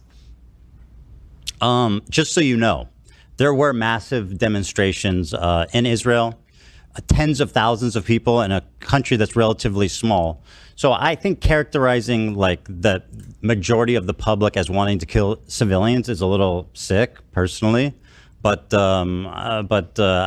know, it's. I guess you could say whatever you want. I'm basing this on conversations with Israeli reporters that there does not seem to be in Israel a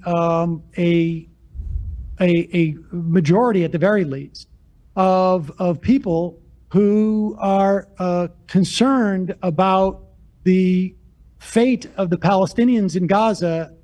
Certainly they want hostages, and again, not all Israelis, but look, I can make analogous assessments of the United States at various times about things that reflect poorly on our national body politic as well. But the proof is in the pudding. Can I tell you something? 300,000 protesters in Tel Aviv, 200,000 in the rest of the country. That's 500,000 people out in the street protesting the government of a country that has like 6 million or 5 million in the. Are you talking about the protest about the judiciary? I'm talking about to release the hostages. Okay, to release the hostages. Yeah. To stop, ceasefire, ceasefire, Sam. That's what that means. They were 500,000. They were calling for a ceasefire, or they were calling for a release of the hostages. Well, what do you? What's the point of telling Hamas to release the hostages? Yeah, of course it's a ceasefire, Sam. Well, but Israel has, and I know. I'll look this up. Deal with this. I don't have much time. Israel. Wait.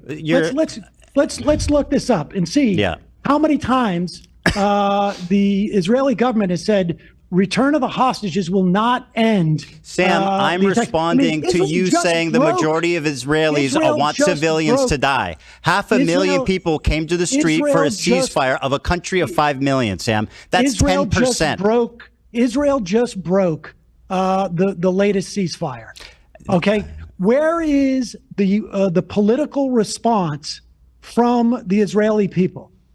I mean, the idea that Gazans can be held responsible for an election that happened 18 years ago. Sam, you said the majority of Israelis want civilians to die. I think the majority of Israelis do not have a problem with what's going on in Gaza. That is my opinion. I think that unfortunately might be true to the extent that they've gotten. Well, then we agree. They've gotten much more radical. Unfortunately, tragically, everybody's been a lot more radicalized since October 7th. And that's tragic. I agree. I think people in Israel are jaded and they're cynical and they don't care, like you said. And I think it's tragic. Yes. Well, that's what my contention was. I mean, I'm looking at something from May. I wouldn't say most of them want to kill civilians, though. Well, I think that they don't. And I wouldn't say that there isn't a sizable portion of of Israeli citizenry that want a ceasefire. When 500,000 people, Sam, marched out on the street of a country of 5 million for a ceasefire. This Pew research, 39% say Israel's military response against Hamas in Gaza has been about right. 34% say not gone far enough. Sure. Now, granted, that was in May of this past year, so maybe that's changed. I would hope, but that's all the most recent horrible data I have. Yeah, no, I know that the sentiment 40% last year said that Israelis should govern the Gaza Strip. I know that people. I don't know what's left now. Yeah, I agree. It's tragic what's happened, because I agree with you that they've become jaded and they've become very comfortable with the idea of violence happening there in general, right? And I think it sucks. I think it sucks is an understatement. I think it's tragic, and like I don't know what. Truthfully, the situation is so fucked up that, and like, it just feels hopeless sometimes. But it certainly does. But in the meantime, in this country, and we may not have the opportunity for a while, but we should cease all aid to Israel. We should stop protecting them in the UN. We should stop trying to pressure the ICJ and the ICC, and that's well, incidentally, I agree with all those things too. I think that that's the most we can do as a country to try to stop the war, and it's something that we should be doing. And I think Kamala Harris would have been a lot more likely to. This entire thing seems deranged to me. Like, I don't okay, so you agree with all these points, but then why? I don't understand. This conversation has been way more bizarre than I thought it would be, and I'm not entirely sure how to interpret that. To do something on that front, certain. We won't know. We can't know, and that's the great thing. Well, listen, I appreciate the time. I gotta go because I'm supposed to have dinner. Like genuinely, this seems like a complete abdication of like literally all of his points. So like, what was this? Genuinely, for my child. But, well, I'll say this. This was way more combative than I expected. Ultimately, though, I don't think that what do we disagree on? I mean, I don't know. I don't even know. Maybe I see too much good in the Israeli population. I mean, I don't know what's ultimately the disagreements here. Well, I mean, look, I'm not. It's largely in my mind,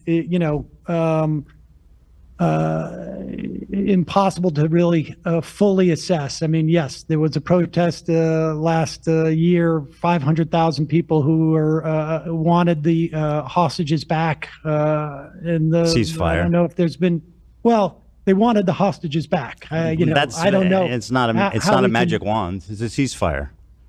Yeah, and they got a ceasefire, and then the Israeli government broke it, and they. Well, so hold on. Our disagreements is that I'm too optimistic about the Israeli citizenry. I'm not here to adjudicate what. I'm just trying to summarize our conversation. That's all. Well, I mean, you summarize for you. I'll summarize for me. I think that, it is what it is, and I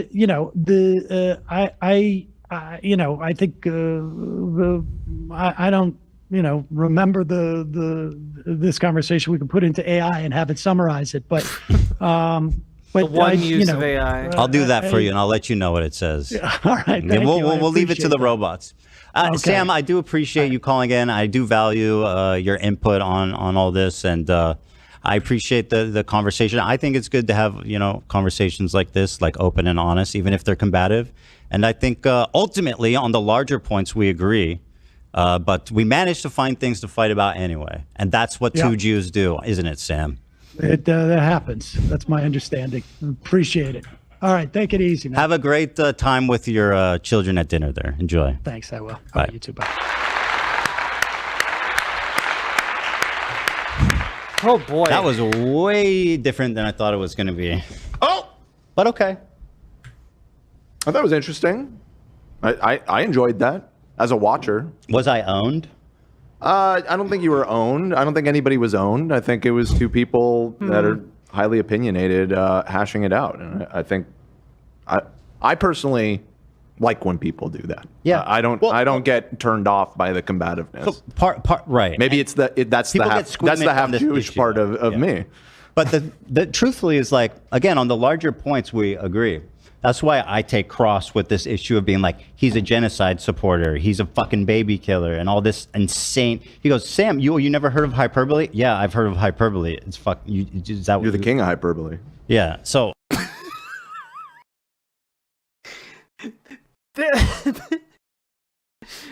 Yeah, because you were taking issue with something hyperbolic that somebody else said, and Sam pointed out that you frequently engage in hyperbole yourself for comedic effect. Come on, dude. I mean, like, is my downfall that I have too much faith or I have too much optimism in the Israeli citizenry? Maybe. I guess that's where we differ. That seemed to be where we are differing the most. I don't know. I think you're right to identify that as yeah. And I mean, Sam is older, and he's in his 50s or something, and so maybe he's just more jaded. He looks great. Yeah, he definitely is more jaded. There's no question so about that, handsome. and rightfully so, right? Rightfully so. But yeah, I enjoyed watching that. I will say, as a Jewish person, the contentious point in the argument of the clip of Hassan, it kind of shocked me, to be honest. I was a little, to be honest, and as much as I love Sam, he was being very obtuse, in my opinion, when trying to talk about that clip to avoid criticizing Hassan. Which I don't think Sam gives a shit about criticizing Hassan or not. I've been in this creator space for a while, and I know the difference between creators who are tiptoe around wanting to offend someone else and someone who just doesn't give a shit. And Sam is a guy who doesn't give a shit, and I love that about him. Which is fine. I understand he doesn't want to get into that game, right? Of being on record, being like, oh yeah, Hassan shouldn't have said that or whatever, right? Well, yeah, because the main issue here is an ongoing genocide. That's the main issue. And to divert from that is really kind of monstrous, right? I don't think it's difficult to figure out. I don't think he's being obtuse. I think he wants to focus on the actual issue. But ultimately, obviously, I greatly disagree with him. And I think it's it's funny how he talks about how dangerous. True, Carpet Pack. Sometimes it is fear of a giant community, but I don't think Sam has ever cared about what big communities online think about him. It is for me to call out anti-Semitism or how ridiculous it is for me to weaponize it like that. It's when at the same time, it's a weird thing because you don't really want to I understand the impulse to just want to have a conversation with Sam and keep it with the here and now of your beliefs and everything, but the degree to which the harassment that you and Hila have experienced over the last couple of years, it is part of the. Yeah, except that the thing that I find interesting here is that if you wanted to talk about the harassment that Ethan Klein and Hila have received, then why didn't you just ask about that? Why didn't you just ask about that specific thing instead of tiptoeing around it? The story and yeah, it's true. I don't know. It's tricky because I get the impulse to not want to get into it, but that is a component of all of this. And unfortunately, whatever Sam's been peppered with before the debate, I've seen is his co-host telling him that I'm obsessed with Hassan, that I'm having a. Yeah, you're not beating the allegations, considering you kept trying to bring it back to Hassan. You played a clip twice during that debate, and literally right after this, there's a segment on this very stream titled Trisha Talks About Meeting Hassan. And you recap this debate for 2 hours? That's crazy, dog. We're not going to go that far. Mental health break, that I'm a genocidal maniac, all this kinds of stuff. Mm-hmm. So that's kind of, without having any of the backstory, that's the flavor he's. I mean, I don't think Emma and Matt Leck are talking about how you're a genocidal maniac. I just people have rightly deduced that you're kind of hung up on this Hassan thing, and it's weird. frankly, as someone with very little investment in this, like, it's fucking weird, bro. Coming in with. But ultimately, I find... I don't want to speak ill of Sam, right? Yeah, I appreciate him coming and having an honest conversation with me. I was also disappointed by his response to that specific line of questioning, Zach. I share that with you. And I think the way that he was hand-waving away anti-Semitism as like, it doesn't matter that people are discriminating against Jewish people in America because of what's happening in Gaza. And it's like, well, first of all, two different issues, kind of. Whatever's happening in Gaza is one thing. Well, wait, but like there are... Oh my god. Again, the conflation is bizarre to me. Okay. And whatever rise into anti-Semitism we're seeing in America is a whole different fucking thing with its own set of problems. And believe it or not, they're both bad. To the same extent? Obviously not, right? Obviously one has an... Yeah, it's so interesting that you bring all this shit up after Sam leaves. You know? Come on, dude.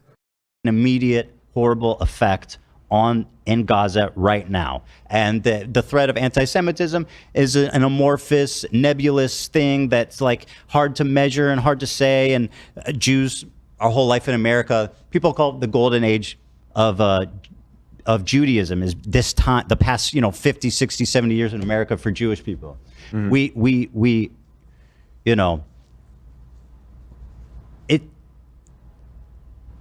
it's hard to tell, right? You go, oh, what is anti-Semitism? What isn't? And when you're allies with people that, in my opinion, are spreading dangerous ideas, like Hassan is. I think Sam, who grew up in I think he sees too much good in Hassan, and I see too much good in the Israeli population. Like I'm sorry, but like to take away from this conversation that that Sam sees too much good in Hassan is blinkered as fuck, to use Sam's turn of phrase from that debate. Like, Sam doesn't care about Hassan.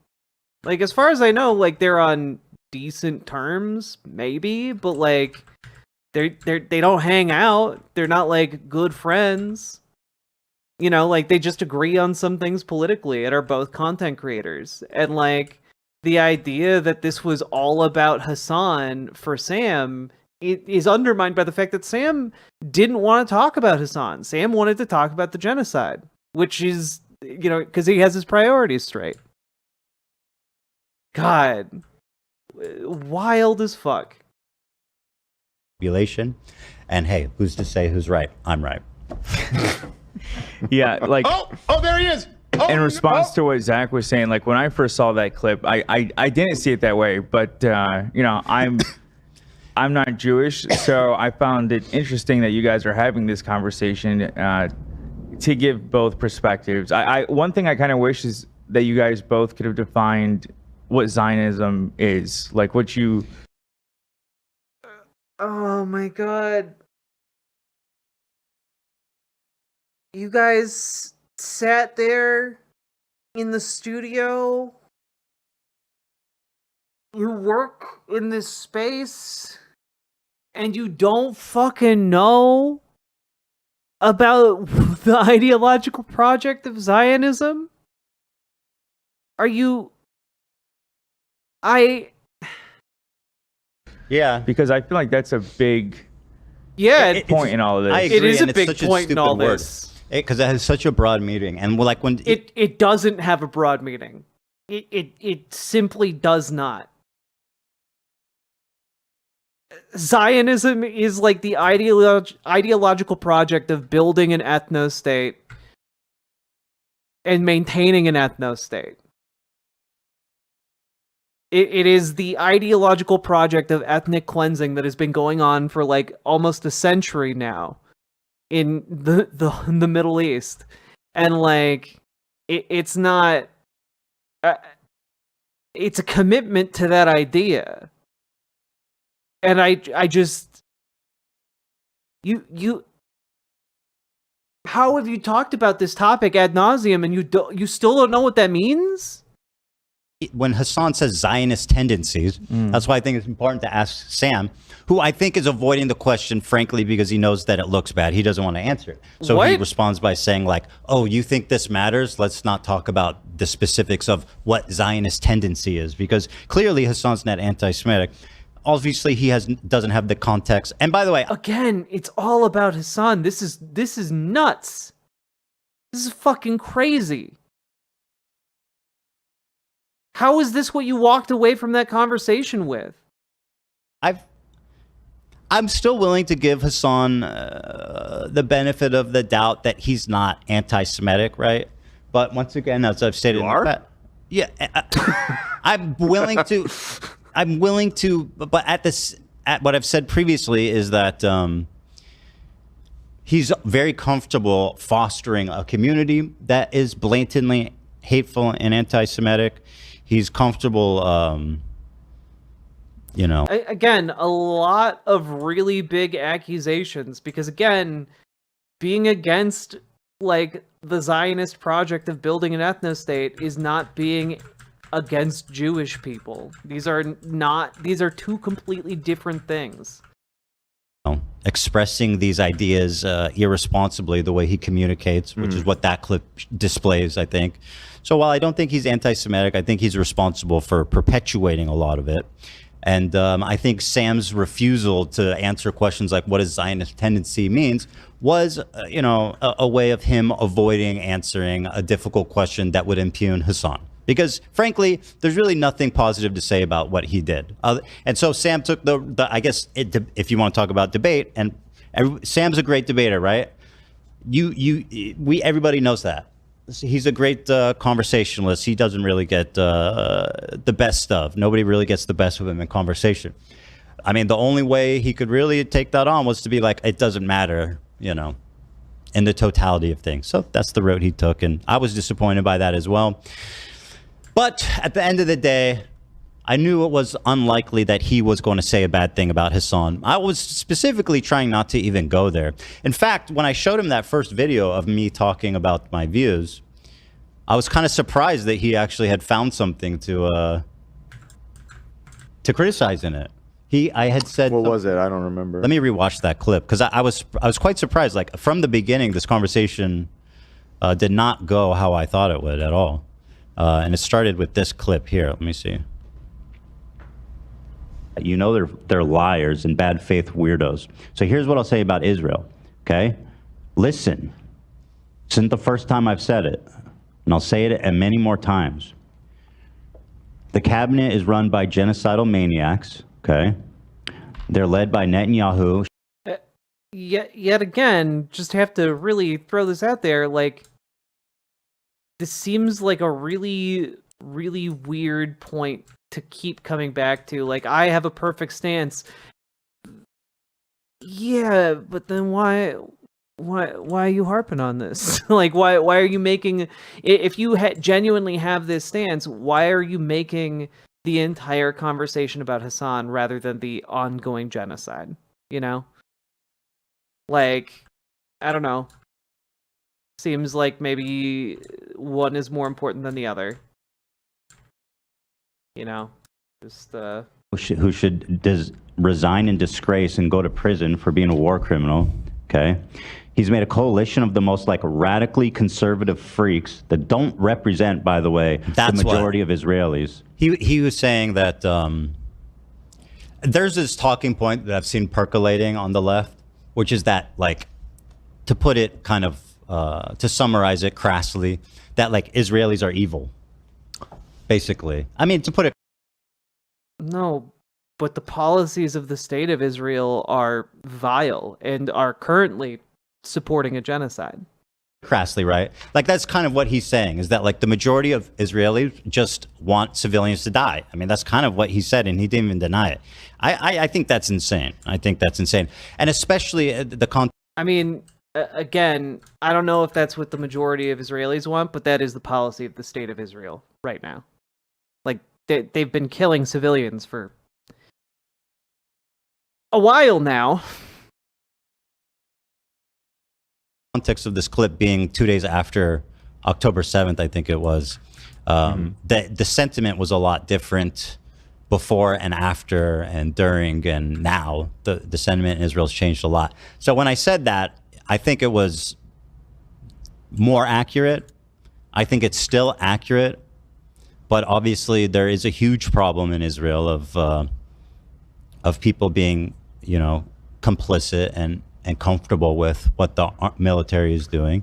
Right, I hear what you're saying. Yeah, and I don't want to represent myself as an expert on any of this at all. So if opinion, Dan. No, it's definitely not.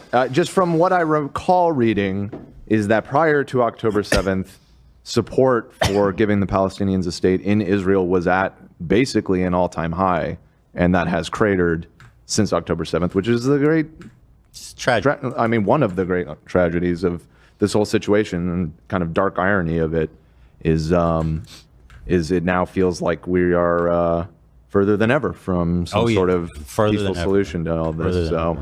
And then the thing that we didn't discuss is that most of the peaceniks. Let me real-time fact check myself on that, because the peaceniks, dog, the language you're using.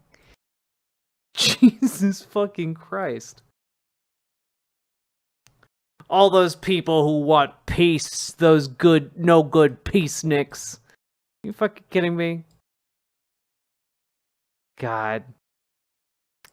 I don't know how to do this.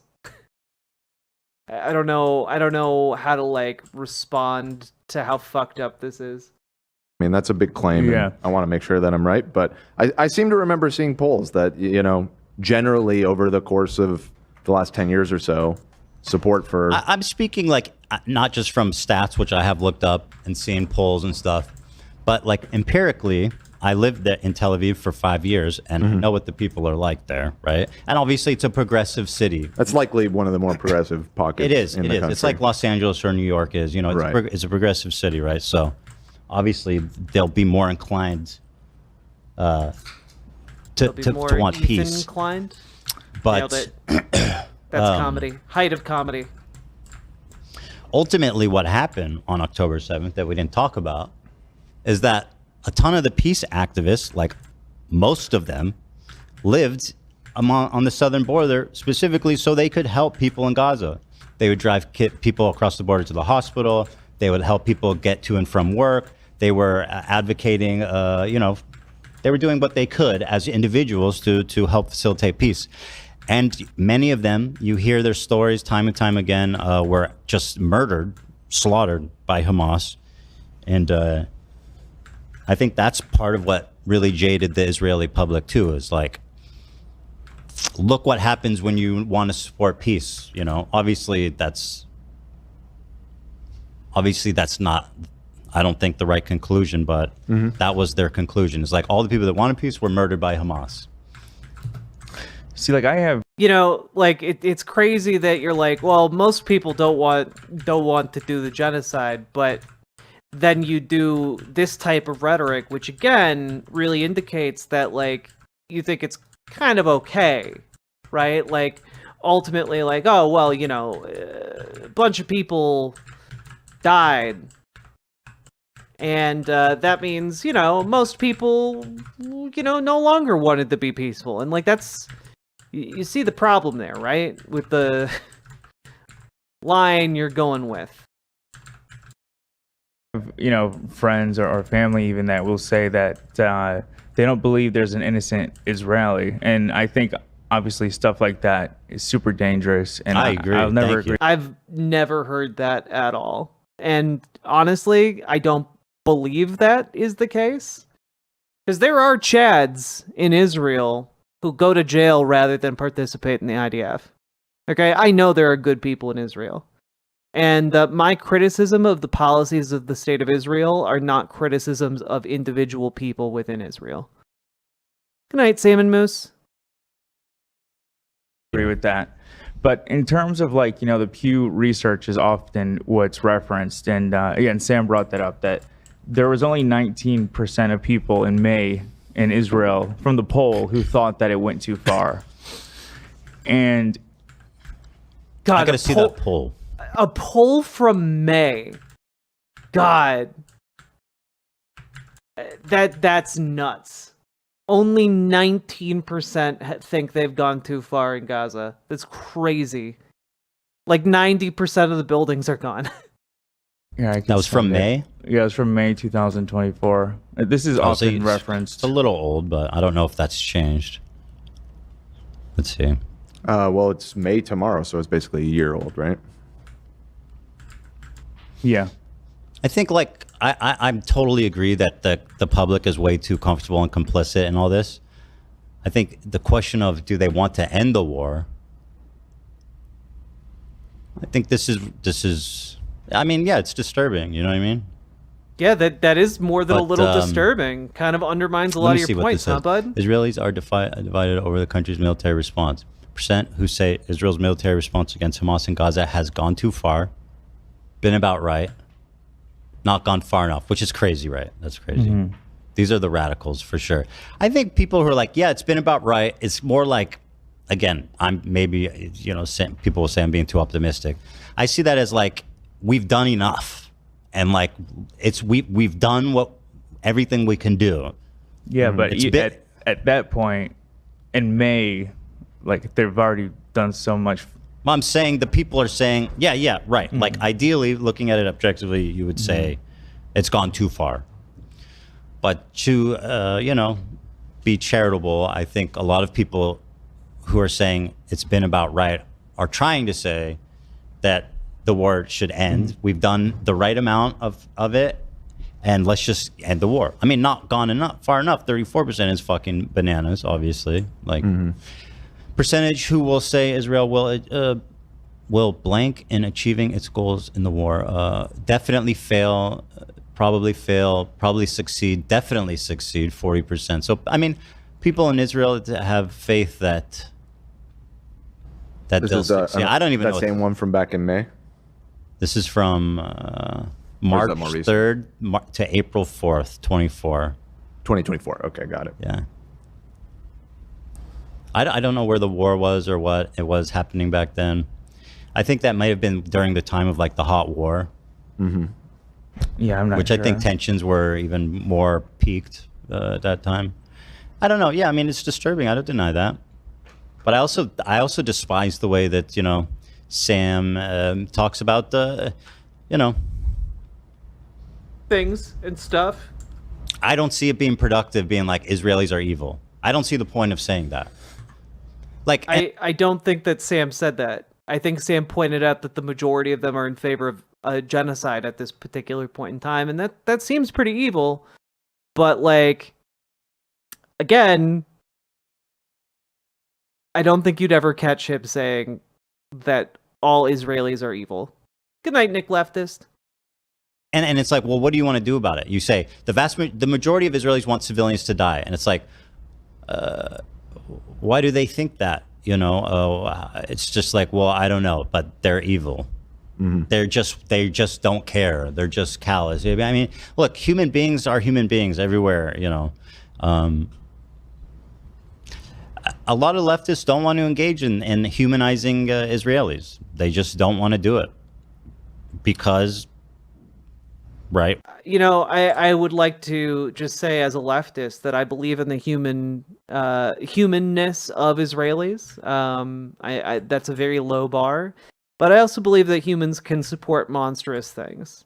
And I do believe that many people in Israel do support monstrous policy at this particular moment in time.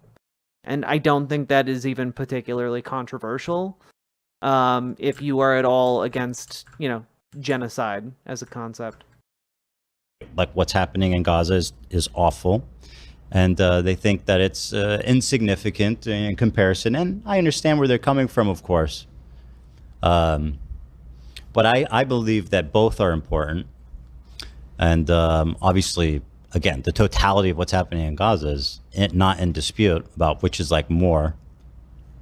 But I do think that it's important. And I care about Israel and I care about Israelis. You know, that's it. And so I choose to see the good and to see the optimistic and like, obviously I have no effect over what the public thinks about the war. I'm not fucking living there. I'm not, when I was living there, I voted against Netanyahu. And by the way, Netanyahu lost the popular vote. He only won because he made a coalition with some psychopath like ultra nationalists. Yeah, maybe that's something to like, I don't know, think about a little bit. Maybe that's a component here. But the left party, when I voted, won the popular vote, but because of the parliamentary system, where you make coalitions to get over 50%, they were unable to secure the victory. I think Netanyahu may be the devil. Like, honestly, even his voice, I think he may be the fucking devil. And he's just passing out beepers to everyone. He gave the gold beeper to Trump. Dude, that's so fucked He gave up. one to a senator. And I think that's so or a congressman. I forget who it was. He's like, yo, that it was John Fetterman. I yeah, remember. he's like, yo, that was dope when you guys did that. I have a family friend whose son had a beeper go through his stomach. Like, and it's just fucking crazy. just don't. The president's like taking a picture with the fucking I don't beeper. think just like lionizing people dying is just fucking bad and terrible in general. Him handing out those beepers was like nauseating. Like, what are you doing, dude? It's crazy. I mean, he's trying to make a point. Yeah, he is. You're right. Yeah, I wonder what point he's trying to make. He is. But ultimately, I think that's ultimately where we break down, is that I'm more optimistic about the Jewish or the Israeli public, and notice there he's more optimistic about the Jewish public. Like, again, this is not a thing about all Jewish people. God. I just think it's insane that people want to call me, treat me like I'm the bad guy in this whole equation. Like I'm the one that's supporting, this happening. It's just, there's no. I mean, like the completely unfocused nature of this entire conversation with Sam, like really demonstrated that like you just don't have a grasp on this. Like, the focus being on Hassan this entire time, and then like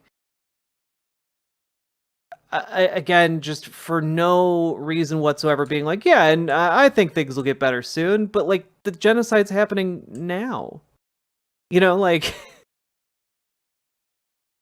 No, I've never said anything that showcases that.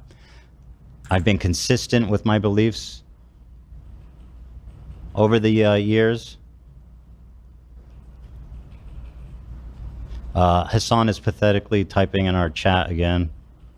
I can talk now or Friday. I don't care. Up to you. Please don't try to bring a band. Bro, don't worry. I'm not doing that. You're afraid I'm going to bring on Destiny? That's stupid. I'm not going to do that. Stop. I promise you, Hassan, to come. I will not bring on Destiny. In fact, the people here will not allow me to bring on Destiny. Fuck no. I'm interested, Hassan, in being honest. I'm going to take back what I said about you pathetically in the chat. Okay, I'm going to be gracious here. He was bravely typing in our chat. You're bravely typing in our chat that I'm not interested in trickery. As you can see, my conversation with Sam, I want to have an honest conversation. I don't with think you, that and that's conversation was on honest Friday. at all. I think that conversation was pretty dishonest, using a genocide as that's where I'm at. Yeah, don't worry, I'm not doing that. By the way, and this is why I prefaced what I was saying was I'm not an expert. Finding polling, I was wrong saying that support for a two-state solution was at a high. It looks like it kind of plateaued around 55% throughout the 2010s. But it was at a high in 2010 of 71% of Israelis supported a two-state solution. It looks like that number is now in like the 20s. 2010, that's interesting. That's about 15 years when ago. I was living there. Is it? Yeah. I don't know. You don't remember when you moved there? Not really. That was 15 years ago, so I would have been crunched. Yeah, I would have been living there around then. Okay. So that's kind of where the vibes were at when I was there, Well, it's unfortunate that it's dropped from from And that high. so maybe I'm wrong because I haven't lived there, obviously, since then. It's a vibe right now. But It's a vibe. I definitely acknowledge what's happening amongst the Israeli public isn't good, and that, you know what I mean? That's what it is. Malachi, I am not good at this game. You can say Destiny, Hassan. It's okay. I did You won't light unlock on fire. I did unlock a new thing that evolves my character, this particular character, and I'm trying it out on this level, and I do like this evolution. This is fun. I like playing the game this way. I feel like a living god. Good night, Gamer G. I just tuned into his stream. He was saying because if Destiny or someone was on, he could get banned on Twitch. Don't worry, bro. It's not happening. I will promise hit the you. button. If he brings I Destiny. promise. There's no trickery. It's just going to be a one-on-one call. Look, there's no trickery. I showed up here with Sam. I expressed myself honestly, as you saw. We got combative at times. And listen, everybody said Sam was going to own me, so I think you all need to applaud my bravery for getting combative with Sam Seder. I will never applaud your bravery. I don't think it Why won't went you well applaud me for for you, that? but okay. You don't. I don't give do that. credit? You don't do applause. You're applauding at the beginning of the show. I was applauding for my coworkers, not for you. Oh, thank you. Okay, all right. Now you're hedging. Please clap. Dan's like, I never liked that guy anyway. Please clap. Leftovers reunion. Kind Oh, of. should we title Friday? You should that? say That leftovers. actually is kind of funny. I saw people saying we should run the intro. But I don't think it's. I'll think about it. I hadn't thought about that. I don't know if till that's now, the but right that is tone kinda or funny. what, but I That's don't know. that's a great theme song. I wonder who wrote that. Yeah, shout It out is to a the shame. artist. Yeah, it is. It was a great one. But I promise you, Hassan, I'm not tricking you. I'm not trying to get you in trouble. I'm not trying to get you banned on Twitch. There's no fucking stupid. You know what I mean? It's just about talking to each other. A long overdue conversation that we will have with each other. As you bravely type in our chat. That I look forward to chatting with you on Friday. Right. With peace and love, of course. So what else is It's new? a shame. I feel like we ended up arguing about kind of immaterial stuff. Yes, you Maybe did. not, though. Maybe that is the core of what. No, The big disagreement I don't was- think it's is over. immaterial. Again, it's an awkward thing because it's like you're planning on having this conversation with Hassan. Your issues with Hassan, you should direct to Hassan, not to Sam. Well, the problem is, which I didn't show Sam, and because Sam didn't care, and rightfully so. Why should he? But like, you know, this whole talk to Sam Seder thing is very much related to Hassan. Here we just just in made the sense that we- he had been pushing it for it. So Well, here's just like a frequently. little clip of him I talking. urge him to talk to at least like Sam Seder or something. Maybe he can get a different perspective from someone else. Talk to Sam Seder. I urge Ethan to talk to Sam Seder about this. The reason why I wanted Sam to talk to Ethan as well, this is Jewish people's business to a certain degree. You know, I have not talked to Sam at all. It's Jewish people's business, Jack. Oh my God. I don't think Sam felt very comfortable with the idea of him being the chosen Jew either, but he didn't really come out and say that. Yeah, I don't think He is the he chosen. wanted that mantle. There's a reason his last name's Seder, because we Getting a never little pass too over hectic Sam here. Seder.